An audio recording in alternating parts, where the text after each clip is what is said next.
Very sensitive. Hello, folks. Just trying to like raise it up a bit.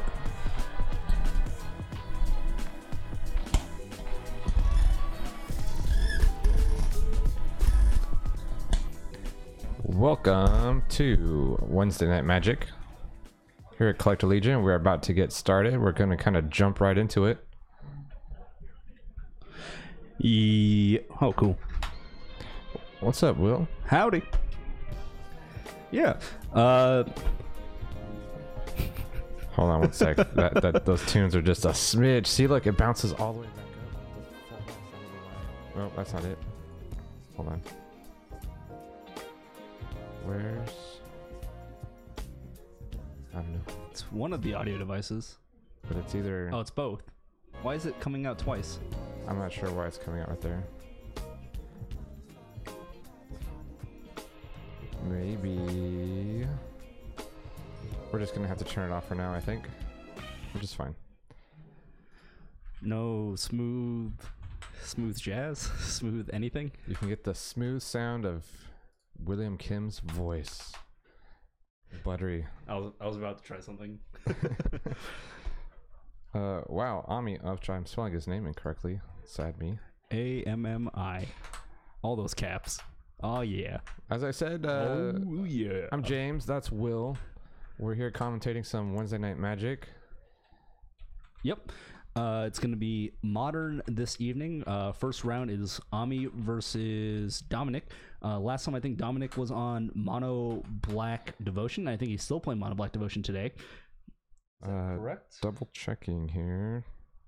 Dom D, Mono Black Devo. Right, so Mono Black Devotion, and on the other side is going to be Ami on Lantern.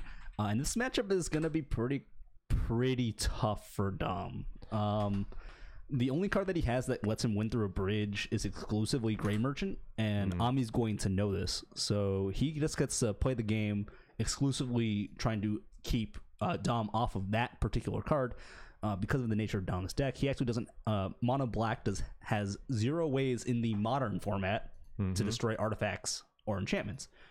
That's not true in Legacy. In Legacy, there's a single card that can destroy artifacts and enchantments or artifacts for Mono Black, but not in Legacy. And the only other card, and I don't know if it's in Dom's list, that could theoretically handle some of the things that Ami does is Liliana of the Veil. And I don't. Ami is probably mainboarding a single copy of Witchbane Orb just to hedge himself against that kind of thing as well. But we see turn 1 Glimmer Void into Mishra's Bauble, and he can't really afford to pop this until the end step unless he has a second artifact to play. But another Thoughtseize is likely going to take that Pyxis of Pandemonium, seeing as Ami has redundant discard spells anyways. Interesting. Looks like Dom has already hit Ami twice. This will be the second time now with Hand Disruption. What's he looking to remove here, Will? So he's taking the Pyxis because Ami's hand is already double discard spell, and he can only cast one of those next turn anyways. So he's already going to cast a discard spell. In this case, this is the first Thoughtseize for Ami and the second one for Dom, so it should be 18 to 16, I believe. 16, yes. And at the same time, all that Dom has is this Gatekeeper Malakir, which should just be dropped here as a 2-mana 2/2. It doesn't really do much. Nope, it's a bear at this point, seeing as how Lantern has no creatures, right? Exactly. No creatures. That kicker is irrelevant. Unfortunately for Ami, his Inquisition is going to whiff, and he does need to find another land to get anything going. And if Dom finds a 4th land here, theoretically, there could be a pretty fast clock with this Phyrexian Obliterator. Phyrexian Obliterator was definitely one of my favorite cards out of New Phyrexia. It's a house. Let's pull it up and take a closer look at it. It's a throwback card to Phyrexian Devourer, I believe, which was a 3-mana 5/5 without trample. But this is Phyrexian Obliterator. It looks like a land was missed, but Geralt's Messenger, I actually didn't realize that was a card in... I forgot that was a card in Dom's list. That's actually another way he can beat Bridge. And it's one of the only other ways he can beat Bridge is these life loss effects, and they don't target. Is he able to recur that zombie? No. It comes back once from Undying, but that's about it. So Phyrexian Obliterator on the screen. It's unfortunately gotten snagged by a discard spell from Ami. Ami's down to... 12 himself. 12 at this point. Yes. Taking and then down another 5. So he's already down to 7. Ami is in desperate need to find a bridge at this point. Pyxis both players. I think they share sleeve colors, so don't want to get those confused. Yeah, it'll make it a little complicated. Because otherwise, Ami's on a 2-turn clock here, so Dom might just manage to sneak underneath this. That was a Geralf, correct? Geralt's Messenger, yes. Messenger. I think you just want to scroll it up, right? Yep. If you... It's there. Yeah. So yeah, black 3/2. ETB's tap, so it can't block the turn it comes into play, and that's a Pithing Needle. So live draws for Ami, none. He is dead. He can't cast Bridge. He doesn't have the mana to activate anything, and there's nothing that he can really get back. So I don't think there's a single out for Ami. And yeah, he's going to pick up his cards. Pick him up. Well, if Dom can get another opening hand like that and strip pieces out and stuff, it seems he might have a pretty good chance. Yeah, I mean, it came down to that game. They both had tons of hand disruption. Dom had 3 or so discard spells. Ami also had his 3 discard spells. But Dom was able to find a creature at all that he could cast. Right. Ami could not find a bridge in time to stop. Let's bring up that Ensnaring Bridge. That seems to be Ami's key piece to his pie. Yeah. But yeah, just to be able to stop the anemic beats. If Dom has it in the sideboard, the only way that colorless cards can really, or mono black can deal with artifacts is using colorless cards. And Ratchet Bomb is a theoretical solution that he can have to try to beat those bridges. And looking through, there's a Pithing Needle, that's coming in. A Cage, that's not coming in. Some Damping Spheres, those are not coming in. Spellskite, Relic might come in. But yeah, so this is Ensnaring Bridge, the 3-mana artifact originally printed in Stronghold. Creatures with power greater than the number of cards in your hand can't attack. I'm sure I've had a lot of experience. I've actually played against this deck before, not recently, but it's pretty bad when you are a creature-based aggro deck and your opponent is able to strip your hand and then empty their own hand and prevent you from, because you reload being an aggro deck. There's not a whole lot of, at least main board creature removal or anything. Like the Thoughtseize is the creature removal, essentially, whatever he thinks is the biggest threat. And then you just can't cross the bridge, as we see in the art there. It's just like, no. Yeah, and that's definitely like the big play that Ami has against creature decks is the 4 copies of Ensnaring Bridge in his main deck, maybe 3 with the Word Inventions. One notable shortfall for this deck, or for this card in particular, is Noble Hierarch. 0 power creature with Exalted, so it always attacks for 1, but it can declare an attacker underneath the bridge. So correct. It's one of the few ways that Lantern can find itself in trouble. Pinged forever for 1. It's just dying to Noble Hierarchs, and unfortunately, there's not a lot of good ways for Lantern to destroy creatures. They do occasionally have Collective Brutality and Abrupt Decays, and those usually come in post board. But again, it is a very difficult card for Lantern to deal with sometimes, and when it comes down late, that becomes another one of those cards where they just feel compelled that they have to save something to interact with it. But if they have to save cards in their hand, then they're in the spot again where some of your creatures might be able to start attacking when they normally would not be able to. Very interesting.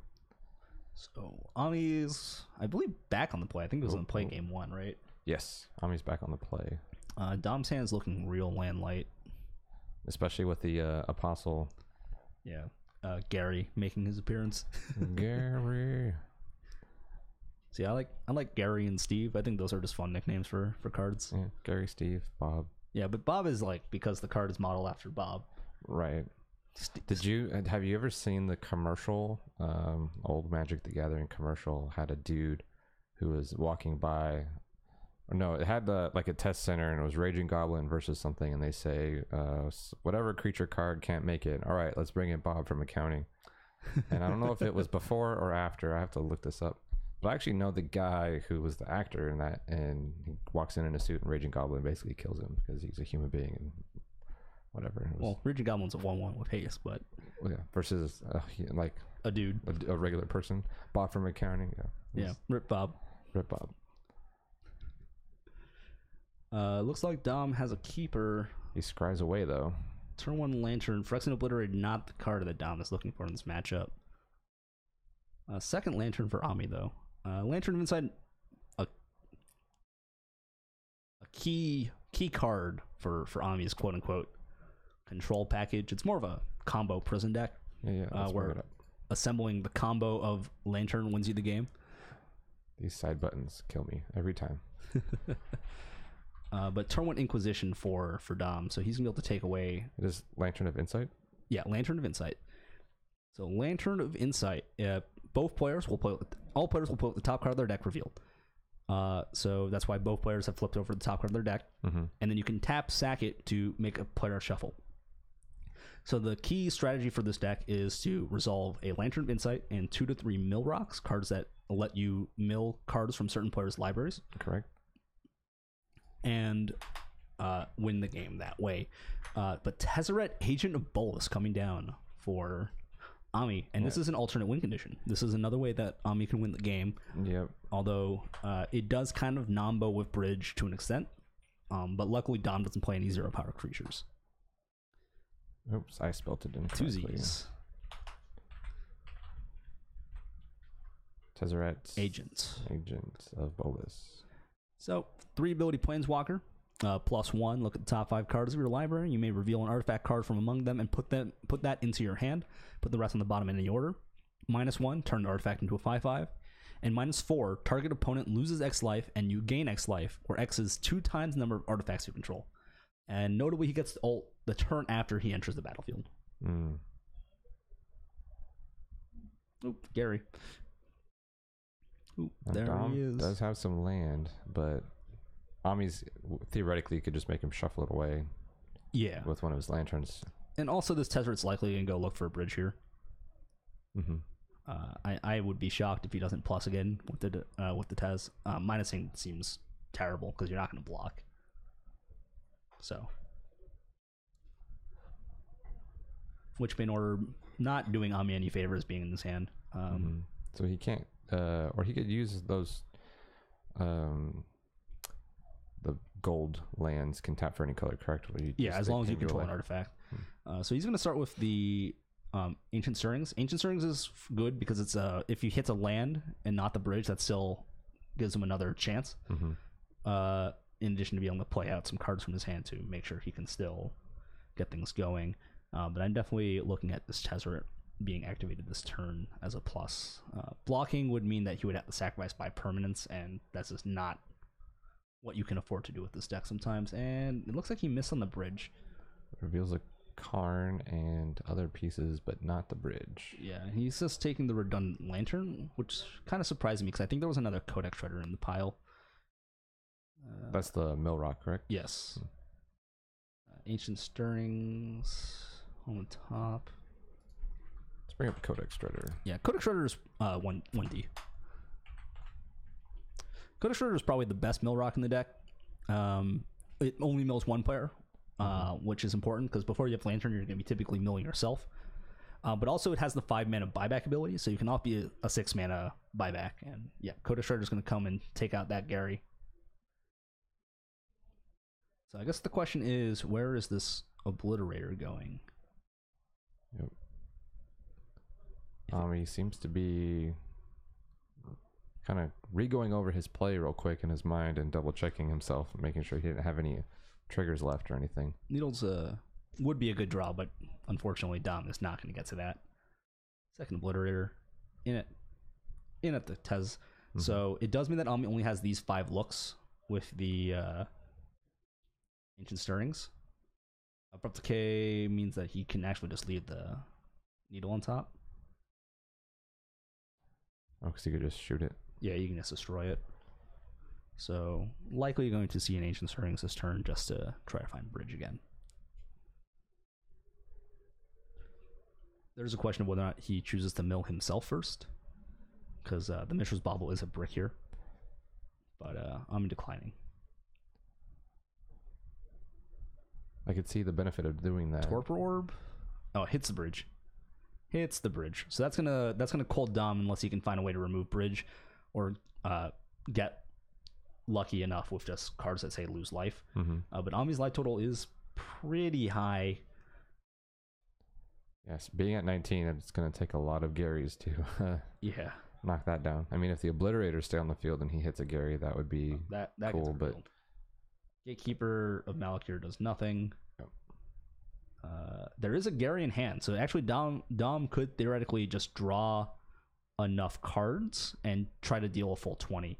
So I like playing the Obliterator and the Needle this turn. Saving the Gary for later.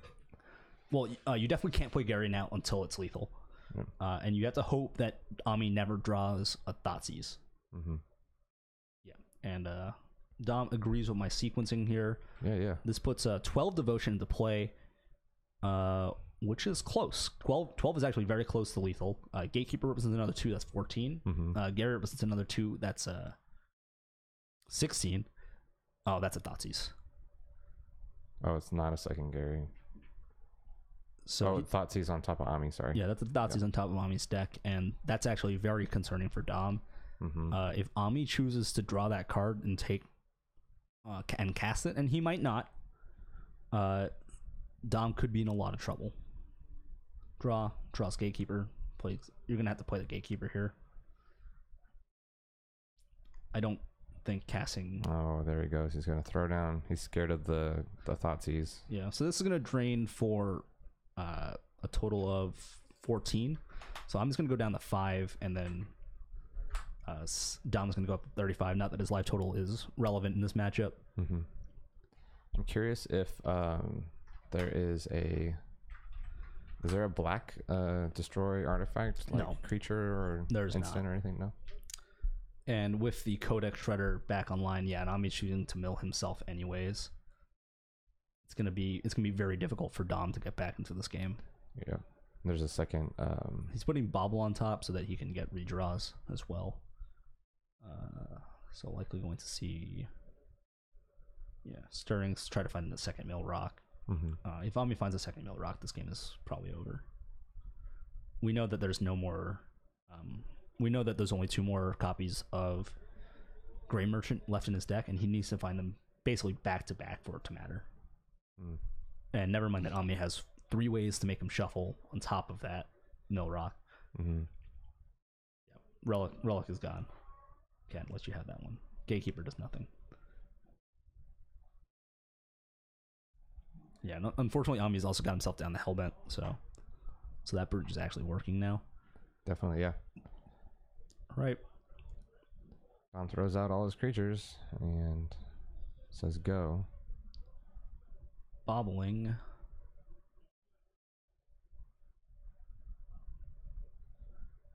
There's a question of whether or not he mills himself in the upkeep, but he chooses not to. That's a Pixis, and that's probably going to be enough.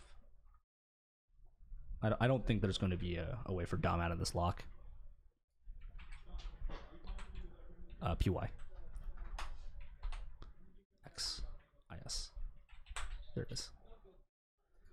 This is the third of the mill rocks that are played, but I think it's actually the only other mill rock played at the moment. I think Ghoulcaller's Bell has gotten largely phased out for this. As opposed to milling them, this card exiles them face down, which is very significant against cards like Ancient Grudge, which if they're milled can still be cast. Flashback ability, yeah. Yeah. Thoughtseize is a brick. Geralt's Messenger is not, but it doesn't do anything as Dom is not going to draw it. Yep. Looks like Ami pinged himself, being that he's at 4 now. And Ami found Adventurous Fair, so he's actually able to start getting himself out of range. Geralt's Messenger represents 2, puts Ami down to 2.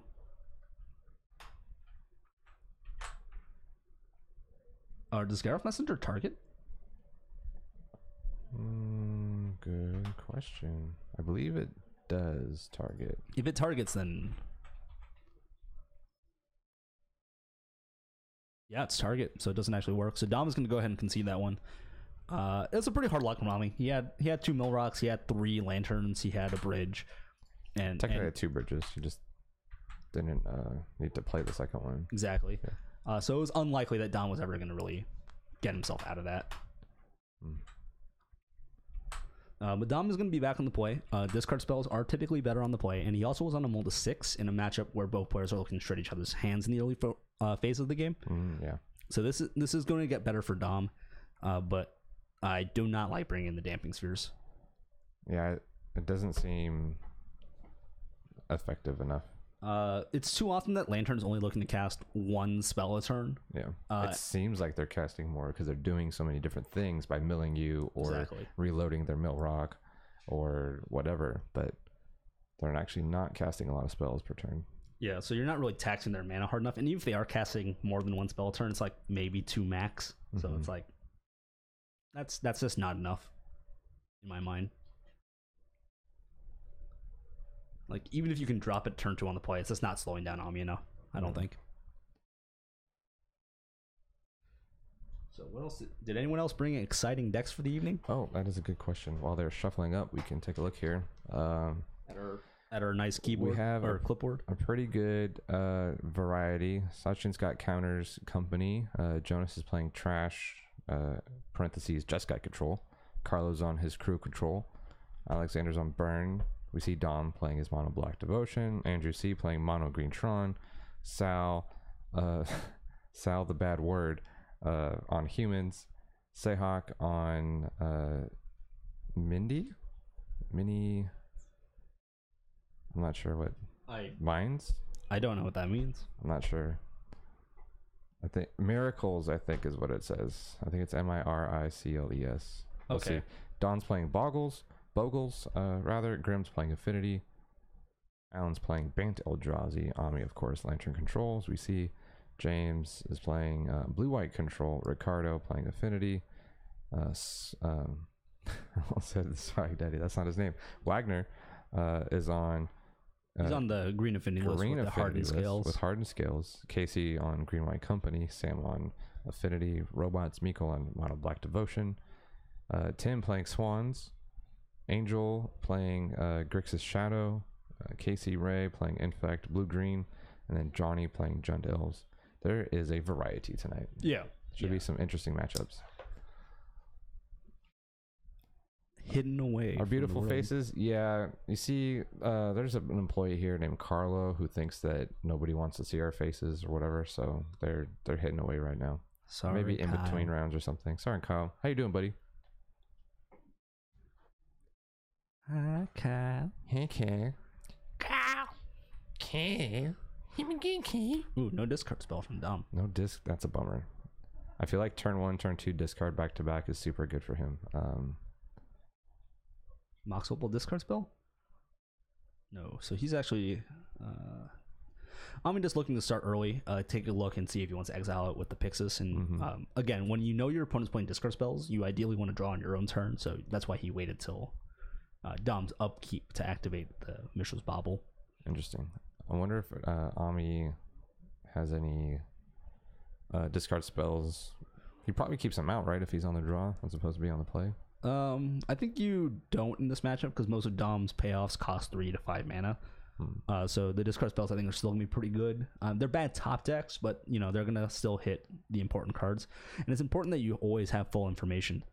Yeah, Dom can almost never beat Bridge. His only out is Gray Merchants, but that can even be Gray Merchants are just racing. He raced game 1. Dom took game 1. yeah. And sometimes you just race and he doesn't. Ami can't find a bridge in time and loses. Yeah. He got a pretty big drain in game 2 for 15, but he was so afraid of a Thoughtseize that he didn't. He didn't wait one more turn. He didn't wait one more turn or 1 or 2 more turns. He needed a couple more turns. But the Thoughtseize was on top of Ami's deck, and I don't think it was very likely that Ami was going to draw it. But there was an argument for playing in that spot anyways, as not playing a card there is maybe a tell. Nami might be encouraged to play the Thoughtseize if you don't play out the card that was hidden this entire time anyways. Porphyry, is that a... Yeah, he has a Porphyry Nodes in his deck. That's weird. Porphyry Nodes. Let's bring out that weird card. I own the very expensive version of that card. At least I think it's Porphyry Nodes. Porphy. P-O-R. Oh, P-O-R. Apologies. Yeah, that one. I think this is what I saw. I could be wrong, but I'm pretty sure I saw this. This card is weird. It's based off an old Arabian Nights card called Drop of Honey. It's color shifted. At the beginning of your upkeep... It's such an interesting card. That's so weird. At the beginning of your upkeep, you choose a creature and that creature dies. It doesn't target. And then if there are no creatures in play, it... Just sack it. You just have to sack it. So before damage, it's going to be a War of Invention for bridge, and Dom is just going to concede to the bridge. And his hand is all lands. But yeah, so Dom not confident in his ability to play through a bridge at that point, and I wouldn't be either, considering that we did see double Mill Rock plus Lantern. I don't think Dom really has a good out from that. The engine was there, yeah. It's hard to get over that Mill engine. Yeah, he's just never drawing a Gary again. That is a Porphyry Nodes. I was on the money. I recognize that card art. You are an encyclopedia. I'm surprised that Ami brought in Padim, because Dom can't target artifacts. So that is a relevant text, giving your artifacts hexproof in this matchup. Was that just a bad read on Ami's part? Probably? No, I don't think it's a bad read. I'm confused by the decision, because you know your opponent's on mono black. They're playing way too many black symbols in their deck for it to be anything besides that. So Padim's hexproof is irrelevant because mono black has 0 ways to destroy artifacts. And then drawing a card is not what you want to be doing against most decks, because then you have to play more than one spell turn. We can scoot over now that the round's over. Carlo. Waha. Carlo's not even here. He's actually playing tonight, but that's fine. Let's see.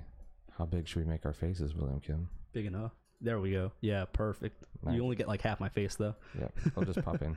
Yeah, we'll do half faces. Yeah, I mean, I don't think it was likely that Dom was gonna be able to play through that spot anymore. Crypt, Relic. I'll be kind of just giving Dom the idea what he wants to bring in. The answer is you bring in the Needle Effects and you're bringing in the Graveyard Hate. Those are the only cards that really matter. Collective Brutality is super medium because the only card you can really discard out of your opponent's hand is discard spells and War of Invention, but War of Invention is very important. Interesting. Also, it's another way to make your opponent lose life. Oh yeah, there's a drain on that. Yeah, there is a drain on that. On that brutality because it's so collected. I guess I'll go see if there is a match ready to go. I'm guessing our ready match is probably over already. Yeah. Well, maybe the round's almost done. I'll go check. Yeah, I think our backup was like Affinity or something. So 2 fast decks. Two very fast decks. Yeah, Porphyry Nodes is sweet. I don't own any Porphyry Nodes, but I own the Arabian Nights card. Yeah, I'm putting together a Zombardment in Legacy. I own all the cards besides 3 Badlands. That's all I'm missing now. It's a good time. It's gonna be fun. Gonna have fun with that deck. Might go poorly. Might lose a lot.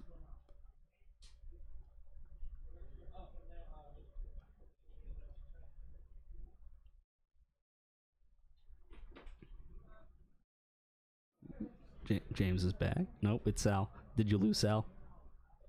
Got a tool. All right, good for you, Sal. Who'd you beat? Burn. Rip Burn. You just play Meddling Mages and name everything. Yeah, there's one Tron player today.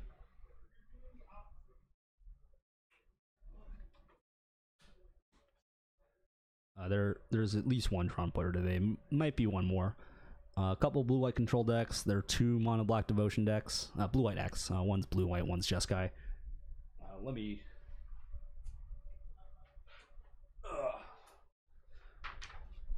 So...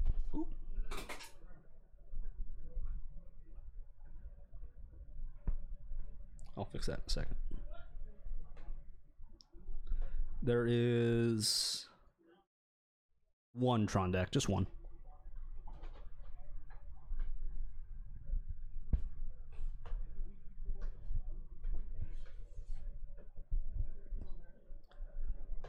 Yeah, just one Tron deck today. So, hope that answers your question.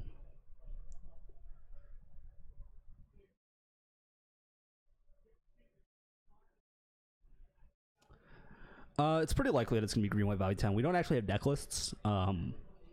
It could be a mono Green White Vizier Company deck, but I feel like it's more inclined to probably be the Knight of the Reliquary, Remnant Excavator, Ghost Quarter, my opponent out the game kind of deck. Personally, I'm not the biggest fan of that deck. It's modern, and I don't think playing a deck that slow is really where you want to be. Your Tron matchup is fine, but your control matchups are kind of hard. They play a lot of basics, for instance, and they can kill all your dudes. Your combo matchups are very poor. Most combo decks are pretty adept at dealing with the land destruction, so they really just have to beat the cards that are coming out post board. So I'm not the biggest fan of Green White Company, although I do love wastelanding my opponent out of the game. Lots of lands and death and taxes and Legacy.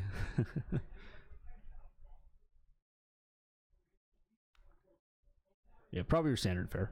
Probably one of Azusa, 4 coursers, 4 knights. Noise. More noise. Well, it seems that everyone is either there's one game currently, Sayok versus James, so it's blue white. Was he playing Miracles? Control versus Miracles, yes. Oh god. And they're in game 1 still. Yeah.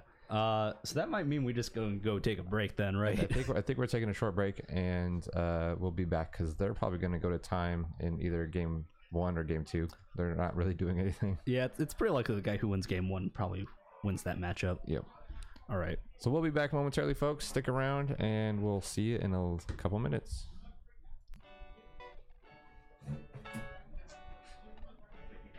Did you mention? I haven't mentioned it. Did you respond to these folks? Yeah, I just responded. Oh, okay, cool. Yeah, we'll be right back, guys. See you in a couple minutes.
Ladies and gents, we are back. It We're is actually getting a game. getting a game in. It is I, James Myers, aka James the Jew, here with the illustrious William Mother Flippin' Kim, and we are going to watch an interesting matchup. It is Seahawk playing Miracles versus James playing Blue White Control. I'm not sure who's going to sit on what side of the table yet. They're transitioning over from the other table as we speak. Yeah. So I did get to see something that Seahawk has in his sideboard. He has a copy of Luminarch Ascension, Ooh. which is one of the quests. It gets a quest counter whenever you don't take damage on an opponent's turn. Mm-hmm. So that's going to make some angels, because he is unlikely to take damage on his opponent's turn very frequently. Quite frequently. Most of the time, nothing's going to happen. And that card will win the game.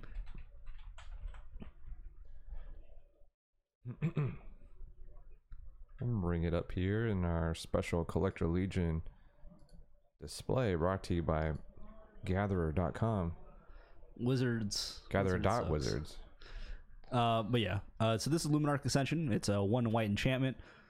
At the beginning of each opponent's end step, if you did not lose life this turn, so if you trigger it, resolve it, and then fetch, you still get to do that. You get to put a quest counter on this. And you can pay 1 white to make a 4/4 white angel token with flying. But you can only activate this if Luminarch Ascension has 4 or more quest counters on this. Which, practically speaking, means 4 opponents' turn, so it doesn't activate until at least your turn 6. Very interesting. But in this matchup, things are happening so slowly that It's going to go a lot of turns. you'll probably get there. So these guys, they're starting game 2. They're getting 20 minutes to play game 2. James took game 1.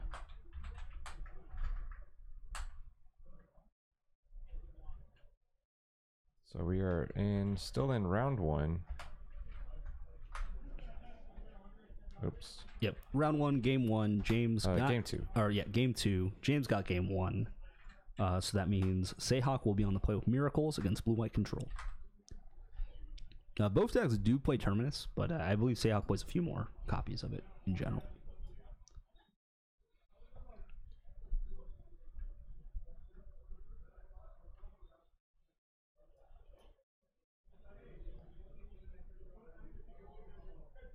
Maybe it was Spotify I used last time, and it was softer tunes. Let me see.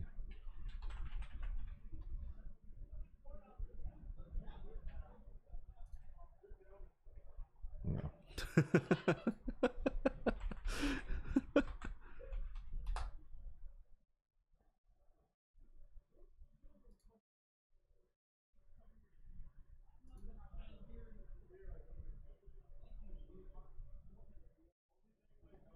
And this is not coming through at all, so I'm not sure how to fix that.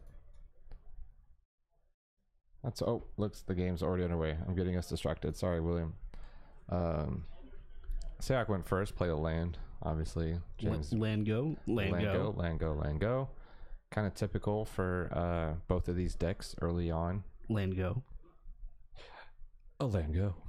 So the important thing about Blue White Control mirrors and Control mirrors in general is that you get into a situation where the first person who misses a land drop is significantly behind, as this matchup largely hinges on the ability to leverage your mana in situations, and the person who has to play something first will also typically lose, as you'll have all the time in the world to kind of set up. But some lands drawn for Seahawk. Seahawk was at risk, but he has dug himself out of that. Now this is a different deck than we normally see Seahawk play. Yeah, he usually plays like Jund. Mm-hmm. He's a pretty heavy Jund player. I'm not sure what James has dropped. Dropped cards. Ooh. So I believe it was a couple of planes. Get a count on him. So there's a question of whether or not James wants to pop off this Field of Ruin right now. He's a little bit choked on blue mana, but doing that does give Seahawk the opportunity to resolve something. And actually, there's a pretty decent window right now. James only has the 1 blue mana. I don't think he's playing things like Mana Leak, so it's very likely that whatever Seahawk plays this turn is actually going to resolve. He has Mana Leaks. He does have Mana Leaks? He does have Mana Leaks. That's interesting. That's interesting that he's choosing to play Mana Leak over Logic Knot. Mm-hmm. But then Seahawk would have seen that, so he can still try to force something through this turn. A 3 mana thing is actually pretty likely to resolve, as he does have Dispel in hand as well. Yeah, on the opponent's upkeep, Seahawk is stopping him.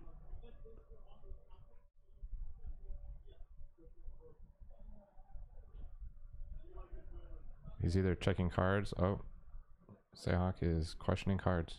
Seahawk should have 6. James should have 7. Seahawk is only James has only gotten land go. Blue source off the top for James. So that's actually a very significant draw. But he is going to get mildly punished, I guess, for not using the Field of Ruin. He doesn't have Cryptic mana up because of that. And meanwhile, Seahawk still has lands to play. So Seahawk might wait a turn on his Teferi that I know he has in his hand because he does have a Dispel. And playing, again, much like I was saying earlier, whoever plays something first is likely going to lose. In this case, if, for instance, James decides to go for Teferi here, because I don't believe he has a mana leak in his hand, when Seahawk goes for his own Teferi on his own turn, or even if James did, Seahawk will be able to dispel the counterspell and then tuck to Teferi, and then on the following turn, Field of Ruin it away. Very interesting. Oh, but he's actually Field of Ruining now. Oh, because he wants to use the floating mana. I don't know if I agree with that. But maybe because it was the Celestial Colonnade. Sure, that's possible. But it's still a few turns before that card is really relevant. Yeah. Otherwise, it's just kind of an expensive land. Well, yeah, if he doesn't have a path in hand or something to take care of it, then it might have been just, well, I might as well. Not necessarily the best choice, but the fear of, because I think that was one of the main reasons he lost game 1 was a Colonnade on the field. Yeah, I think both players play a full set of Colonnades, but it looked like, at least from the little bit that I was watching, that James had a better control over that particular situation. Colonnade off the top. James does have a decision here. He has to decide if he wants to try to go shields down and play the Teferi. And it looks like he is not going for it, giving it another turn. And like I said, if Seahawk goes for Teferi, for instance, this turn with his blue control... Oh, he drew Luminarch Extension. So I think... So that's castable because he's anticipating a counter, which he can just counter draw with his own Cryptic. Yeah. He's like, it's back. It's back. To be fair, Alan was playing Luminarch Extension in his Death and Taxes deck first. Yeah, not very good in Death and Not Taxes. in a good way, but it was there, and it actually won him a game against me one time. So James is going to go for Cryptic. This is going to get counter dispelled, and that does mean that the Luminarch Ascension will resolve and will probably start getting counters. I also believe that James has a Detention Sphere in his hand, but there is Seahawk's Detention Sphere in his hand. Not only is there Seahawk's Detention Sphere, but there's also Seahawk's Logic Knot. Oh, yes. Logic knotting it and then saving his own Detention Sphere for like Jace or something. Or Teferi. If you can get that Teferi down before James, or if James plays a Teferi before you get yours down. There's also a possibility that James just goes for a Teferi in the spot to try to tuck it. I think that's a little bit risky given that he doesn't have any way to protect it in hand, and James sided in Kitchen Finks. And that is going to get Logic knotted. Oh, it's going to resolve. No. No. Okay. No way. Seahawk is a better player than that. Yeah. Exile 2 cards from the graveyard. And that is going to counter Teferi. Spell Snare in hand as well for the mana leak if there's one from James. So that's pretty good. Seahawk's going to be pretty happy with that exchange of resources. Absolutely. Teferi is super dangerous. And I think this is a pretty good window to play your own Teferi, but continuing to play it passively for Seahawk, and I don't blame him. Not when he already has his win condition on the table. At this point, he just needs to draw for time. Stall for time, rather. Exactly. This turn, it looks like the Kitchen Finks is going to come down. It's going to put James up to 22. And this could be the card that keeps Seahawk off of Luminarch Ascension.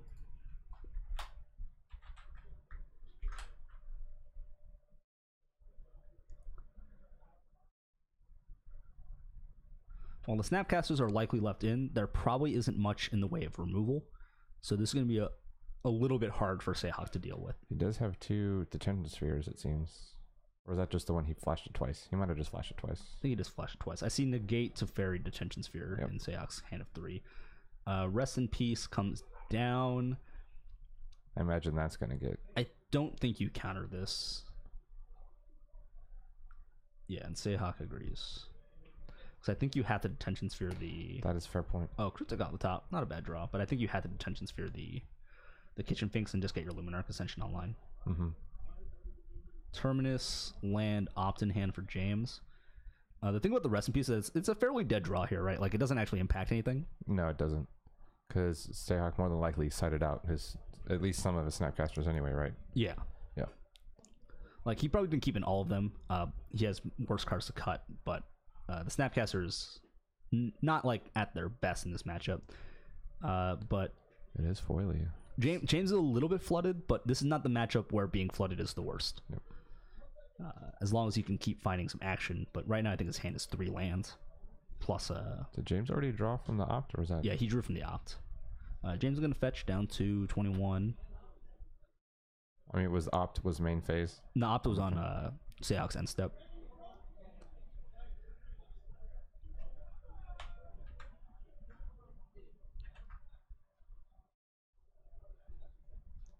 But Seahawks in a really good spot at the moment. So this might be 1-1 draw. Land already played for James for 5 mana? Is it another Safari? Looks like it. It's gonna get a... No, he's animating the Colonnade. Oh, the Colonnade. To slow down the Ascension. Yeah, so Seahawk will take the damage here. The last card in James's hand is Terminus. Definitely not the card you're looking for here.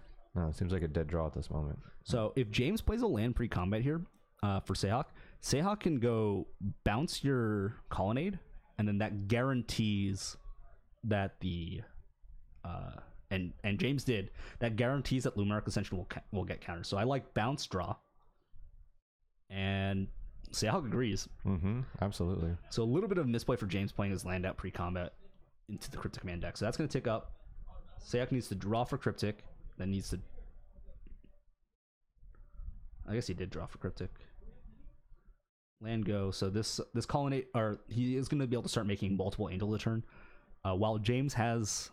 Yeah, James the first one to get his own Snapcaster bricked by his Rest in Peace. Yeah, Colonnade comes down.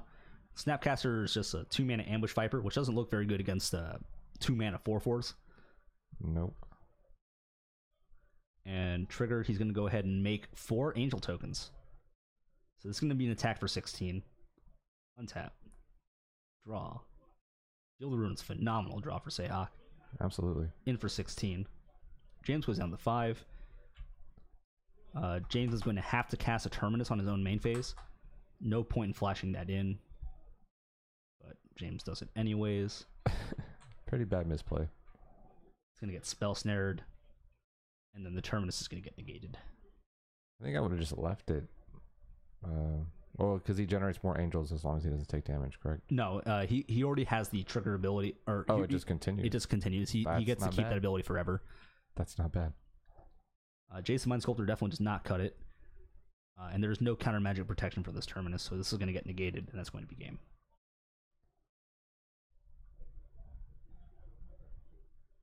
And yeah, James needs to tap his mana. Or just pick up his cards. So Luminarch Ascension does win the game very quickly. Yeah. And it's kind of what I expected there. Once Luminarch Ascension hit the battlefield, the matchup just came around, came down to just whoever could... yeah, they're just going to time. So that's a draw. Seahawk ties with James 1-1-1. And we'll be going to round 3. Yeah, that's exactly what I expected to happen. Yep. If Seahawk got game 1, he was pretty likely to get game 2, but they're almost never going to get to a game 3. The matchup is way too slow. Like, you just don't have the win conditions to end the game that quickly when you can't be the first person to act and you can't be missing land drops either. You have to be spending your draw cards just to get more lands to make sure that when a fight does happen, you have the resource advantage. Yep. You got to protect your life total and build your army of... I think this is the only matchup where life total is almost entirely irrelevant. It's just whoever draws the most cards. Interesting. I'll go see who we get on stream real quick. Yep. So I guess I'll keep you company while James goes a-looking. Indeed. Tell them about your latest deck you've been playing there, Will. So I just play Amulet Modern. I play Amulet Titan. We just kill people on turn 2 if I get lucky. It's a combo deck with strong mid-range elements. Squadron Titan is a good Magic card. Squadron Titan is Perennial Titan, gets Bounce Land plus Teleria West. Teleria West will transmute for Summoner's Pact. Summoner's Pact will find another Perennial Titan and repeat the loop. So this is what makes the endgame of this deck very difficult for most decks to deal with, as eventually you're just kind of getting drowned out in value. There's just way too much Primal Titans in the battlefield. I've gotten way too many lands out of my deck. My deck is entirely gas at that point. And especially against control decks, Cavern of Souls comes in real handy. And I'm capable of producing single Walking Ballistas that can just fireball my opponent in the game. The biggest I've gotten in Walking Ballista being about 22 counters. So, gets very silly, Amulet. And you can get theoretical turn 2 kills with double Amulet hands. Turn 1 Amulet, turn 2 Amulet, land extra land effects. So either an Explorer or an Azusa gets you 20 damage on turn 2. Azusa gets you 32. Math is pretty straightforward on the deck, so it's not actually that complicated.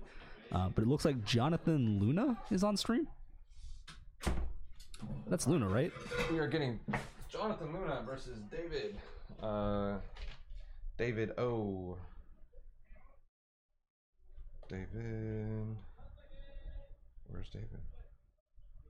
I don't have David on this list. It'll be a surprise. Is that Grim? So in that situation, it's absolutely important to play your land post-combat if you're not using the mana during the combat phase.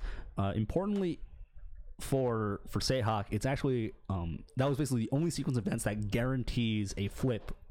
I say flip, but a fourth counter on his Lumeric Ascension is if James plays out his land pre-combat, because the bounce basically means that the Celestial Colonnade can't attack for another 2 turns, and that's the 2 turns that he needed to get his Lumeric Ascension flipped active. So, considering that James was just animating to be able to keep Seahawk off Lumeric Ascension, and he knows that both players are playing 4 copies of Cryptic Command, there wasn't a reason for him to play his land pre-combat. Regardless, even if he doesn't play the land pre-combat, Seahawk was still in an opportune spot to be able to just bounce on end step and try to get a draw that way to find a way to keep himself from taking damage twice, or just bouncing that turn anyways. But regardless, the only reason why Lumeric Ascension was able to take the game over as quickly as it did was because of that particular mistake. Indeed. Just want to say hello to everyone in the chat and welcome Ruby X Blake and Grayson. That's Grim. That is Grim. Apparently Grim's first name is David, so we will put him as David. I could have sworn his first name was Oscar. Is it Oscar? Oscar Davia. Oh, you know what? It is. I don't know. I was like, that's deck name. He's on Affinity. Yeah. I could have sworn his first name is Oscar. Two F's in it. I always freaking do that. There we go. One more thing that I love so much about this setup is the gaming keyboard that is not the Mac keyboard that I'm totally used to. But that's fine. This is fine. Everything's fine. My keyboard is trash. It cost me $20 and the backlight broke. Yeah, I'm pretty sure his first name is Oscar. Yeah, it is. I don't know. I think I saw the Davia or whatever his last name is. I thought it was David. And then thought it was David and just read it backwards on the pairing board. Oscar with the low roll of 3. And Johnny with a low roll of 5. But they were playing high roll, so Johnny wins. Rip Oscar. Rip Grim. So Jund Elves versus Oscar versus Affinity. What are your thoughts on this matchup? Johnny Jund Elves versus Oscar Affinity. I think this will be interesting considering, Johnny's got Bloodbraid Elf and that it will just get a lot of threats on the board. But if Oscar gets those awesome opening hands with Affinity where you, play 5 to 7 of your opening 7 on turn 1, I think he could run away with it pretty fast. Yeah, I agree. Jund Elves is notably not very combo oriented, so it's unlikely that he's going to be winning out of nowhere. Mm-hmm. On the other hand, Affinity is presenting as fast, or probably a faster clock than what Elves is presenting on average in this particular variant. I would agree. Johnny does come prepared with some bolts, but that's really all he has for removal. So there's a very real opportunity that Affinity just gets unchecked and kind of just runs over Johnny, and he's already on a Maul to 6. I imagine he has Probably a Singleton Reclamation Sage. Singleton Reclamation Sage. He probably also has what is the black green elf? The Shaman of the Pack. Shaman of the Pack. So one thing that's notable about Jund Elves is that they do play Company sometimes, but they do not play Court of Calling. And the reason why they can't play Court of Calling, or they could, but they don't. It's hard because of 3 colors, right? It's because the triple green is actually not that bad because all of your land staff are Well, I green. mean, being that they're black, red, green. Yeah. Sometimes your mana is a little bit awkward, but you can always tap your creatures for green. It's just that the deck generally wants to have the extra value as opposed to the toolbox that Court has. Company does have a few whiffs in the deck. The deck is about 20 lands, and with 4 Bloodbraid Elves and 4 copies of 2 to 4 copies of Bolt and several copies of Company, 4 copies of Company, about 30 hits in the deck. So it's still pretty reasonably likely that you're going to hit on your companies in the deck, but it can be a struggle occasionally. Interesting. So yeah, Johnny on the play, land, go, no turn 1 mana elf. It's going to be really rough for him to deal with, but let's see what Oscar's got. Spire. That's it. It's just Vault Scourge. That's a pretty bad turn for Affinity. If you're just playing a Vault Scourge, that's pretty bad. He's taking 2, pay for that Phyrexian mana. Johnny's gonna fetch on his end step. Pretty anemic search from both sides. Johnny would have liked to see a turn 1 mana elf. His deck plays like 12 copies of turn 1 mana elves, not even counting Nettle Sentinel. So there's like 16 1-drops in the deck, and I see a Dwindon's Elite pull to the front, but with no other elf in play, it doesn't even tap for mana, or it doesn't even produce a second elf to go with it. And he's got an Azuri in his hand as well. The match between Blue Light Control and Miracles was a draw. It ended 1-1-0 with Seha taking it with Luminarch Ascension, making 4 angels and attacking for a lot of damage. Visionary coming down for Johnny after he shocks down to 17. Does Johnny have chords? Azuri, He might be Llanowar running Elves. chords. I don't see anything particular, but Mox Opal coming down. Second land for Grim. 2 mana. This is likely going to be a Cranial Plating or an Arcbound Ravager. It's a Steel Overseer. That one's much better. Much better. And just an attack for 1. So Johnny's going to go down to 16, and Grim back up to 19. But nothing to do with his Mox Opal mana, unfortunately. Company drawn for Johnny. There's the Horizon Canopy coming down, but no, it doesn't look like there's a copy of Heritage Druid in hand, so it's unlikely that Johnny's going to be able to cast his Company this turn. He's going to have to wait till next turn, but taking another 1 damage from his Horizon Canopy to play the Dwindon's Elite and get the elf to party onward. Yeah, indeed. Oh, there's actually 2 copies of Steel. There's another Steel Overseer and Arcbound Ravager in Grim's hand. So his next turn is looking really explosive. Iatros, if you were referring to the Lantern versus Black Devotion, Lantern took that 2-1. Yeah, that was 2-1 for. I just realized that we had 2 other games that we saw already. So yeah, and I like the Galvanic Blast on the Mana Elf on the end step. It cuts Johnny off of Collected Company if he doesn't have another land. But this turn is looking real good for Grim. Yeah, he's gonna kind of build up some stabilization of his side. It looks like Grim is going for a 2-turn clock. The Inkmoth next is going to be attacking in for 2 this turn, and next turn it's looking to get in for lethal. Doesn't the Ravager? Oh, there he puts 2 on So it. Ravager is 2, 3, 4, 5, 6 counters, so it's going to be too short from killing him this turn with infect damage. But it creates a clock. Yeah, this is threatening lethal next turn. So Johnny is in danger. Danger. Danger, Johnny. Danger, Will Robinson. Yeah, so an attack for 4, 2 infect, and 2 damage. Johnny up to 2 infect. How do we adjust the infect? Oh, right. We have infect. Scroll up. Left infect count.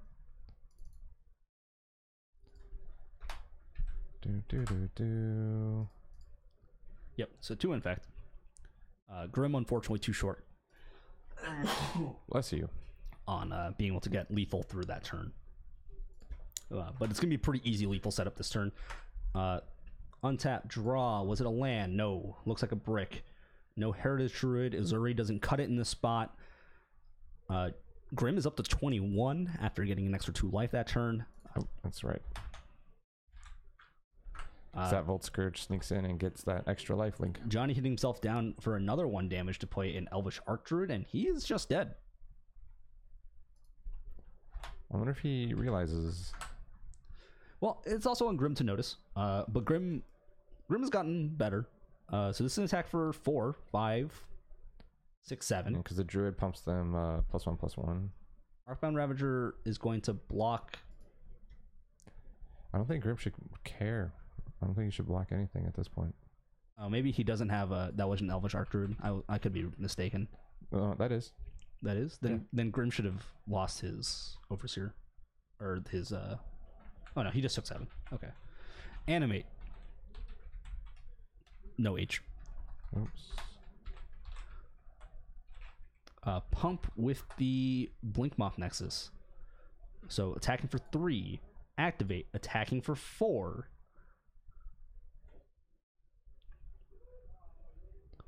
Sack. 3 counters available. Make that 7. Just 1 more artifact to make it lethal. Sack the Citadel up to 4 counters on the Ravager. Yep. Sack the Ravager to itself. I mean, he could just get greedy, sack everything, right? Johnny's tapped out. Johnny's tapped out, and Gutshot doesn't even get him out of the spot, anyways. But yeah, sack Ravager, sack Opal to it, sack 2 more things to it. So Grim going all in, making this the most lethal thing he's ever seen. He could have gotten 1 more counter. He could have. So this is an attack for 9, 10, 11, and he could have made it 12 if he wanted to. If he wanted to, that's fine. Yes, Johnny's chance of winning is looking grim. Boom. Puns are bad. Boo. Boo. We should have a bit jar for puns. Oh wait, we do. Just kidding. So as usual, Affinity getting those game ones. That's their bread and butter. Yeah, they always look pretty good game 1, and then game 2, Johnny's probably bringing in either reclamation stages or more reclamation stages, maybe even naturalize. He probably has Ancient Grudge, considering he's playing the. He does 3 have colors. red, so he could flash it. Indeed, He could play the front side and the back side. On the other hand, I'm liking Grim's sideboard real good here. That's 2 copies of Garrett They're good. 2 copies of Whippler and a Cage. yeah, that's pretty sauce. Yeah, He's gonna be able to tap artifacts on Johnny's end step just to shoot things. just kill creatures. He has a sweeper effect, and Cage turns off company. So like, Cage turns off company. I hate Cage. I mean, it's a great card. I love it when I play it, but when I play against it, man, it's a son of a bee. what decks do you play that you can play Cage in it? That I played and it's a sideboard card when I played like either mono white, like soldiers, or death and taxes type. Okay. Yeah. Yeah. It's like it would be the answer. Usually I'm playing the green deck that has collect company. exactly. In it. But for a while I was on like a mono streak, and then or like white black DNT, and it was a 2 of in my sideboard because at that time counter company was pretty popping. I really don't like that white black DNT deck. Yeah. The mana just felt so bad. It was really awkward. Because like you're functionally playing a 3-color deck with no fetch lands, so it's like it's rough. That mana's really rough. So Oscar's, he's taking out a Karn I saw, and it looked like he was taking out I'm blanking on it, the Edge Champion, but that seems wrong. It seems like Edge Champion would be pretty good for him against. I think Johnny's trying to show what he's sideboarding to the camera. Oh, there it is. So it is 2 copies of Abrupt Decay. I saw at least 1 Reclamation Sage. Didn't get too much. I agree. I don't like the Karn. That card is definitely too clunky. Yeah, and I think in general you probably don't need Edge Champion this matchup, because if you're blocking, you're probably dying because Azuri just rolls you over, right? Azuri just, it doesn't matter. It just stomps over. It just kills you. Because how many are you gonna? That's a good point. How many are you gonna block with Edge Champion? 1. Right, and even then it still tramples. So it's not like you're just putting 2 toughness in the way. It is an unblockable attacker, but I feel like it's better to just most of your fly creatures over. fly anyway, so most of your creatures are unblockable in this matchup regardless, and your blocking is just looking really poor in a lot of situations. Not that it's not worth it. It's just that. Eldrazi taxes. I agree that Eldrazi taxes is super clunky. You're playing 4 drops and 5 drops in your deck. They made the camera blurry. I gotta go fix it. It's bothering me. With your Aether Vials, and your mana sucks. Your mana sucks bad. Yeah, your mana just sucks so much because you're playing a 4-color deck or 3-color deck off of no fetch lands, and your fixing just doesn't exist, because like the issue that you get into is like Caves of Koilos, Ghost Quarter, and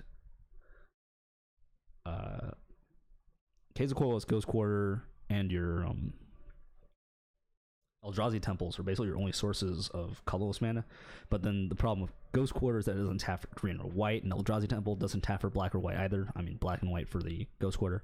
So you get into this problem where like you can only cast like half of your hand at a time. I generally always preferred playing the green-white taxes deck of the taxes varieties. It had the right balance of speed and power for me. You get a little bit more powerful cards and you get a little bit more speed, but your deck does lose a bit of efficiency in other ways. Your mana not playing is as good, but your mana kind of hurts a little bit, and you end up having to play a few more tap lands because again, you're getting to the problem where you're playing multicolored decks with no fetch lands, and your mana does suffer for that. Leona Arbiter is worth it in a lot of situations, but sometimes the pain that it does to your mana base makes it real awkward. That is true. I was actually messing around with a mono white cat Death and Taxes where all the creatures are cats, so it's not actually that good. It's like your Bramaz King of Oreskos. Yeah, totally Bramaz. Like on paper, it's fucking dope because it's all these cats. But no Thalias or Flickerwisps. No Thalias or Flickerwisps. Then I was like, I guess I could use just Thalias and Flickerwisps, but then that felt bad too. Yeah, I don't mind mono white, relatively speaking. You get the same number of kind of dual lands in that sense because you also get to play 4 copies of the desert. But your mana sucks less because you can always cast the white cards in your deck, which is most of them. And losing the Blood Moon definitely sucks. But my experience with Death and Taxes is primarily Legacy, where I have the general motto: there is no problem that cannot be solved with general application of Flickerwisp. Yeah. Flickerwisp generally solves all your problems with Death and Taxes. It's such a good card. I see the Aether Grid, I see 2 Cranial Platings, but no lands? No, and I saw some lands, but I don't know how explosive this hand is. It doesn't look like he has any acceleration, and I didn't see that many creatures. Yeah, I didn't either. Johnny is pulling out his phone illegally. Put that away, Johnny. No texting. And he's a going 6. to 6. Roll to 6. Grim playing poker. Nope. Not going to show us what he rolled. Fidgeting. It's a 6 and a something. He's fidgeting because he's bored, I guess. How rude. He's just rolling die. Yep. He did that during Dungeons and Dragons the other day too, and I had to like call him out and be like, hey, you can you sit still please? He's like, oh, my bad. All right. Question. Yes. What type is Arcbound Ravager? Oh. He was just on screen. What creature type is Arcbound Ravager? Yeah, but that was the Masterpiece has it. Masterpiece. I know, but it's so distracting. What creature type is Arcbound Ravager? I know this, and I'm gonna get it wrong, and I'm gonna hate myself for getting it wrong afterwards. It's not. It's 2 things, isn't it? No, it's just 1. Yeah, it's 1 creature type. I want to say it's construct, but I'm gonna say like beast or something. It is beast. Is it beast? It is beast. Hooray! It's a beast, you guys. Going back, it is a beast. Artifact creature beast. It is a beast. Oh, Memnite is really good here. Because if it can turn on like a Mox Opal Eternaler, that's sweet. Yeah, and the Springleaf Drum means that there's actually going to be the Aether Grid coming down next turn. Or Cranial Plate, correct?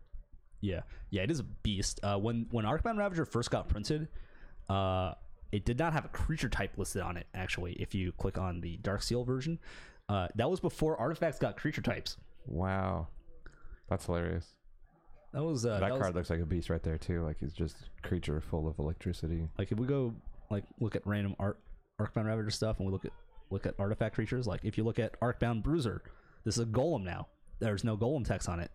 So all the creature types kind of got randomly assigned after the fact. Oh, that's a big draw for Johnny though. Turn 2 copy of Arcbound of Elvish Archdruid is going to really accelerate his mana. Absolutely. So we get Coco next turn as long as neither of them get blasted. Yeah, and it's looking unlikely because Grimm's best play here is looking like it's just playing his... yeah, Johnny getting ready to move it, but it's actually not dying. He got nervous there for a second. Well, like, you really want to put more artifacts in the plate before dropping your Aether Grid, but it doesn't look like he has that much to put in. Steel Overseer. He doesn't quite have the mana for it yet either, does he? No. Well, he does. He has the Springleaf Drum, so you could have cast it last turn if you wanted to. Guiltleaf Palace revealing a elf, and then Archdruid's tapping for 3. Tapping for 3 mana. That's so good. 1 floating, 2 floating, 2 mana left. Shaman the Pack. This is That drain for flourishing. 5. This is actually fine for Grim. Grim is fine. He is in a little bit of danger from his life total and this creature's attacking, but this Aether Grid can actually run away with the game here. Because he'll just be able to start shooting stuff down. But again, he's a little bit short, so he might end up still waiting a turn. He drew a Cage, and Cage is I feel like Cage is good here while Johnny's tapped out, because then Cranial Plating. I like putting the Cage down this turn. I like the Cage first and saving the plate. There's an argument for passing because you can also animate and block with your Inkmoth Nexus, but I don't like attacking this turn anyways. Cage, and the last cards in hand, Grim's hand, is a Cranial Plating and the Aether Grid. I guess plate now is fine because it might pursue Johnny to, or encourage him to play a Reclamation Sage if he has it, and kill that one, and then just throw out the second But we know one. that Johnny's playing off the top. Yeah. So these attacks, if Johnny attacks with his Elvish Archdruid, it does just trade with what Grim has. But this is a pretty big attack. That attack for 4 times plus 8. So this is an attack for 12. So I think Grim is kind of priced into a chump here. I think you block the Shaman the Pack. Oh, he's also leaving behind a copy of Heritage Druid. Oh yeah, that was something sick. So this is an attack for 2. It's 1, 2, 3, 4, 5, 6, 7. I don't know if any of those are 2 power. 3 power creature on the Shaman Pack. 3, 4, 5, 6, 7, 8, 9. Yeah, so this is an attack for 9. I think Grim, you just trade away you might trade away your Memnite this turn, because I think you're going to be looking at tapping a lot of your creatures next turn. Can't anyways. he equip his Cranial Plate to his Memnite and block? No, you can just activate Seal Overseer.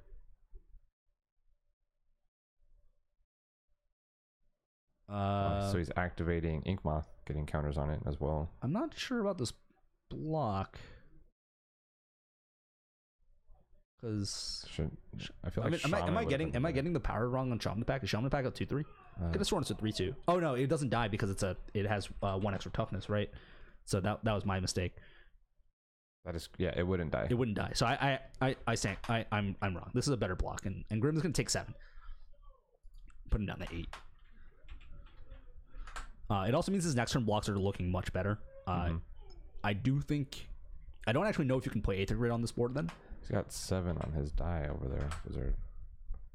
What he draw? Ornithopter is phenomenal. That is a fantastic draw. You hook it up. So he could still cast his grid now, correct? Yeah, but I don't know if casting grid is where you want to be this turn. Because the issue with casting grid is that a top deck Reclamation Sage would be gnarly and pop it off. Well, let's see if you play bridge. You take 1, you get a 6. You get to block, and then take 4. Because you're going to activate your Seal Overseer. You're going to kill... I think he's trying to see if he can just kill him with Infect right now. No, there's no way. Right? He equips. He's got a lot of artifacts on the field. Wait. 1, 2, 3, 4, 5, 6, 7. Animate 8, 9, 10. That's lethal. Animate. Counter.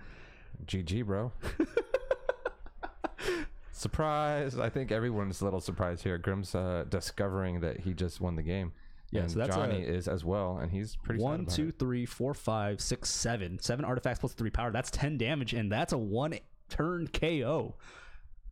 Grim taking 2-0 over Johnny. Dang. Didn't even need his sideboard cards. No. He just played the Grafdigger's Cage for the extra artifact. Just for giggles. Yeah, that was just a power boost is all that was.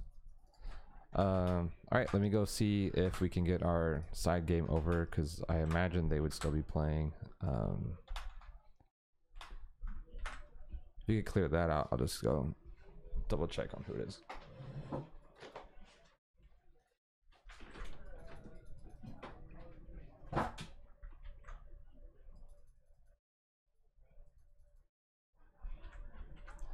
Yeah, pretty good for Grim. Yeah, just lethal. Xaxes. In for exactly 10. So that Ornithopter draw was a way better draw than I thought it was. Because if he didn't draw exactly a 0 mana artifact in that spot, that wouldn't have been enough. It had to be Ornithopter or Memnite or Welding Jar or Mox Opal. So he's actually only like 12 draws there. That is not a lot, less than 12. He's like on 9 draws maybe. That's tough. That's asking for a lot. Never mind that he actually had to use all of his mana that turn as well to go off anyways, because 1 to animate, 1 to equip, 1 to pump activate itself. So that was really close. That was really close.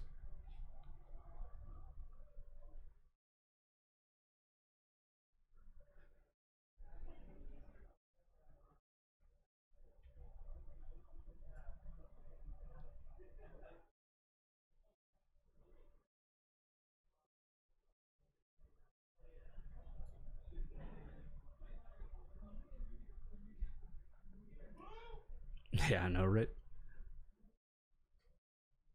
Finley's a good deck. I mean, as long as you don't get slammed by like Stony Silence and Sideboard Haymakers, like Finley's generally pretty good. I mean, you have some rough times with like Jeskai control, because their main deck is already just so good against you. But the deck does put out results, and the deck does good things. So it's never going to be bad. It's just if people don't want to lose to Affinity, they don't have to. And we got our backup feature match coming up right now. It looks like it's Young Allen on the left. Coming up, Battle of the Caseys. Oh, it's Casey's. Oh, so that's the Green White Company player. Casey versus Casey. So it's Green White Company versus. Let me check the other Casey here. Casey is on the left. Blue green. Casey Ray is on blue green Infect. The other Casey is Green White Company. Oh, caps lock is on. It's like, why isn't the shift key working? Infect. And that's in the wrong place.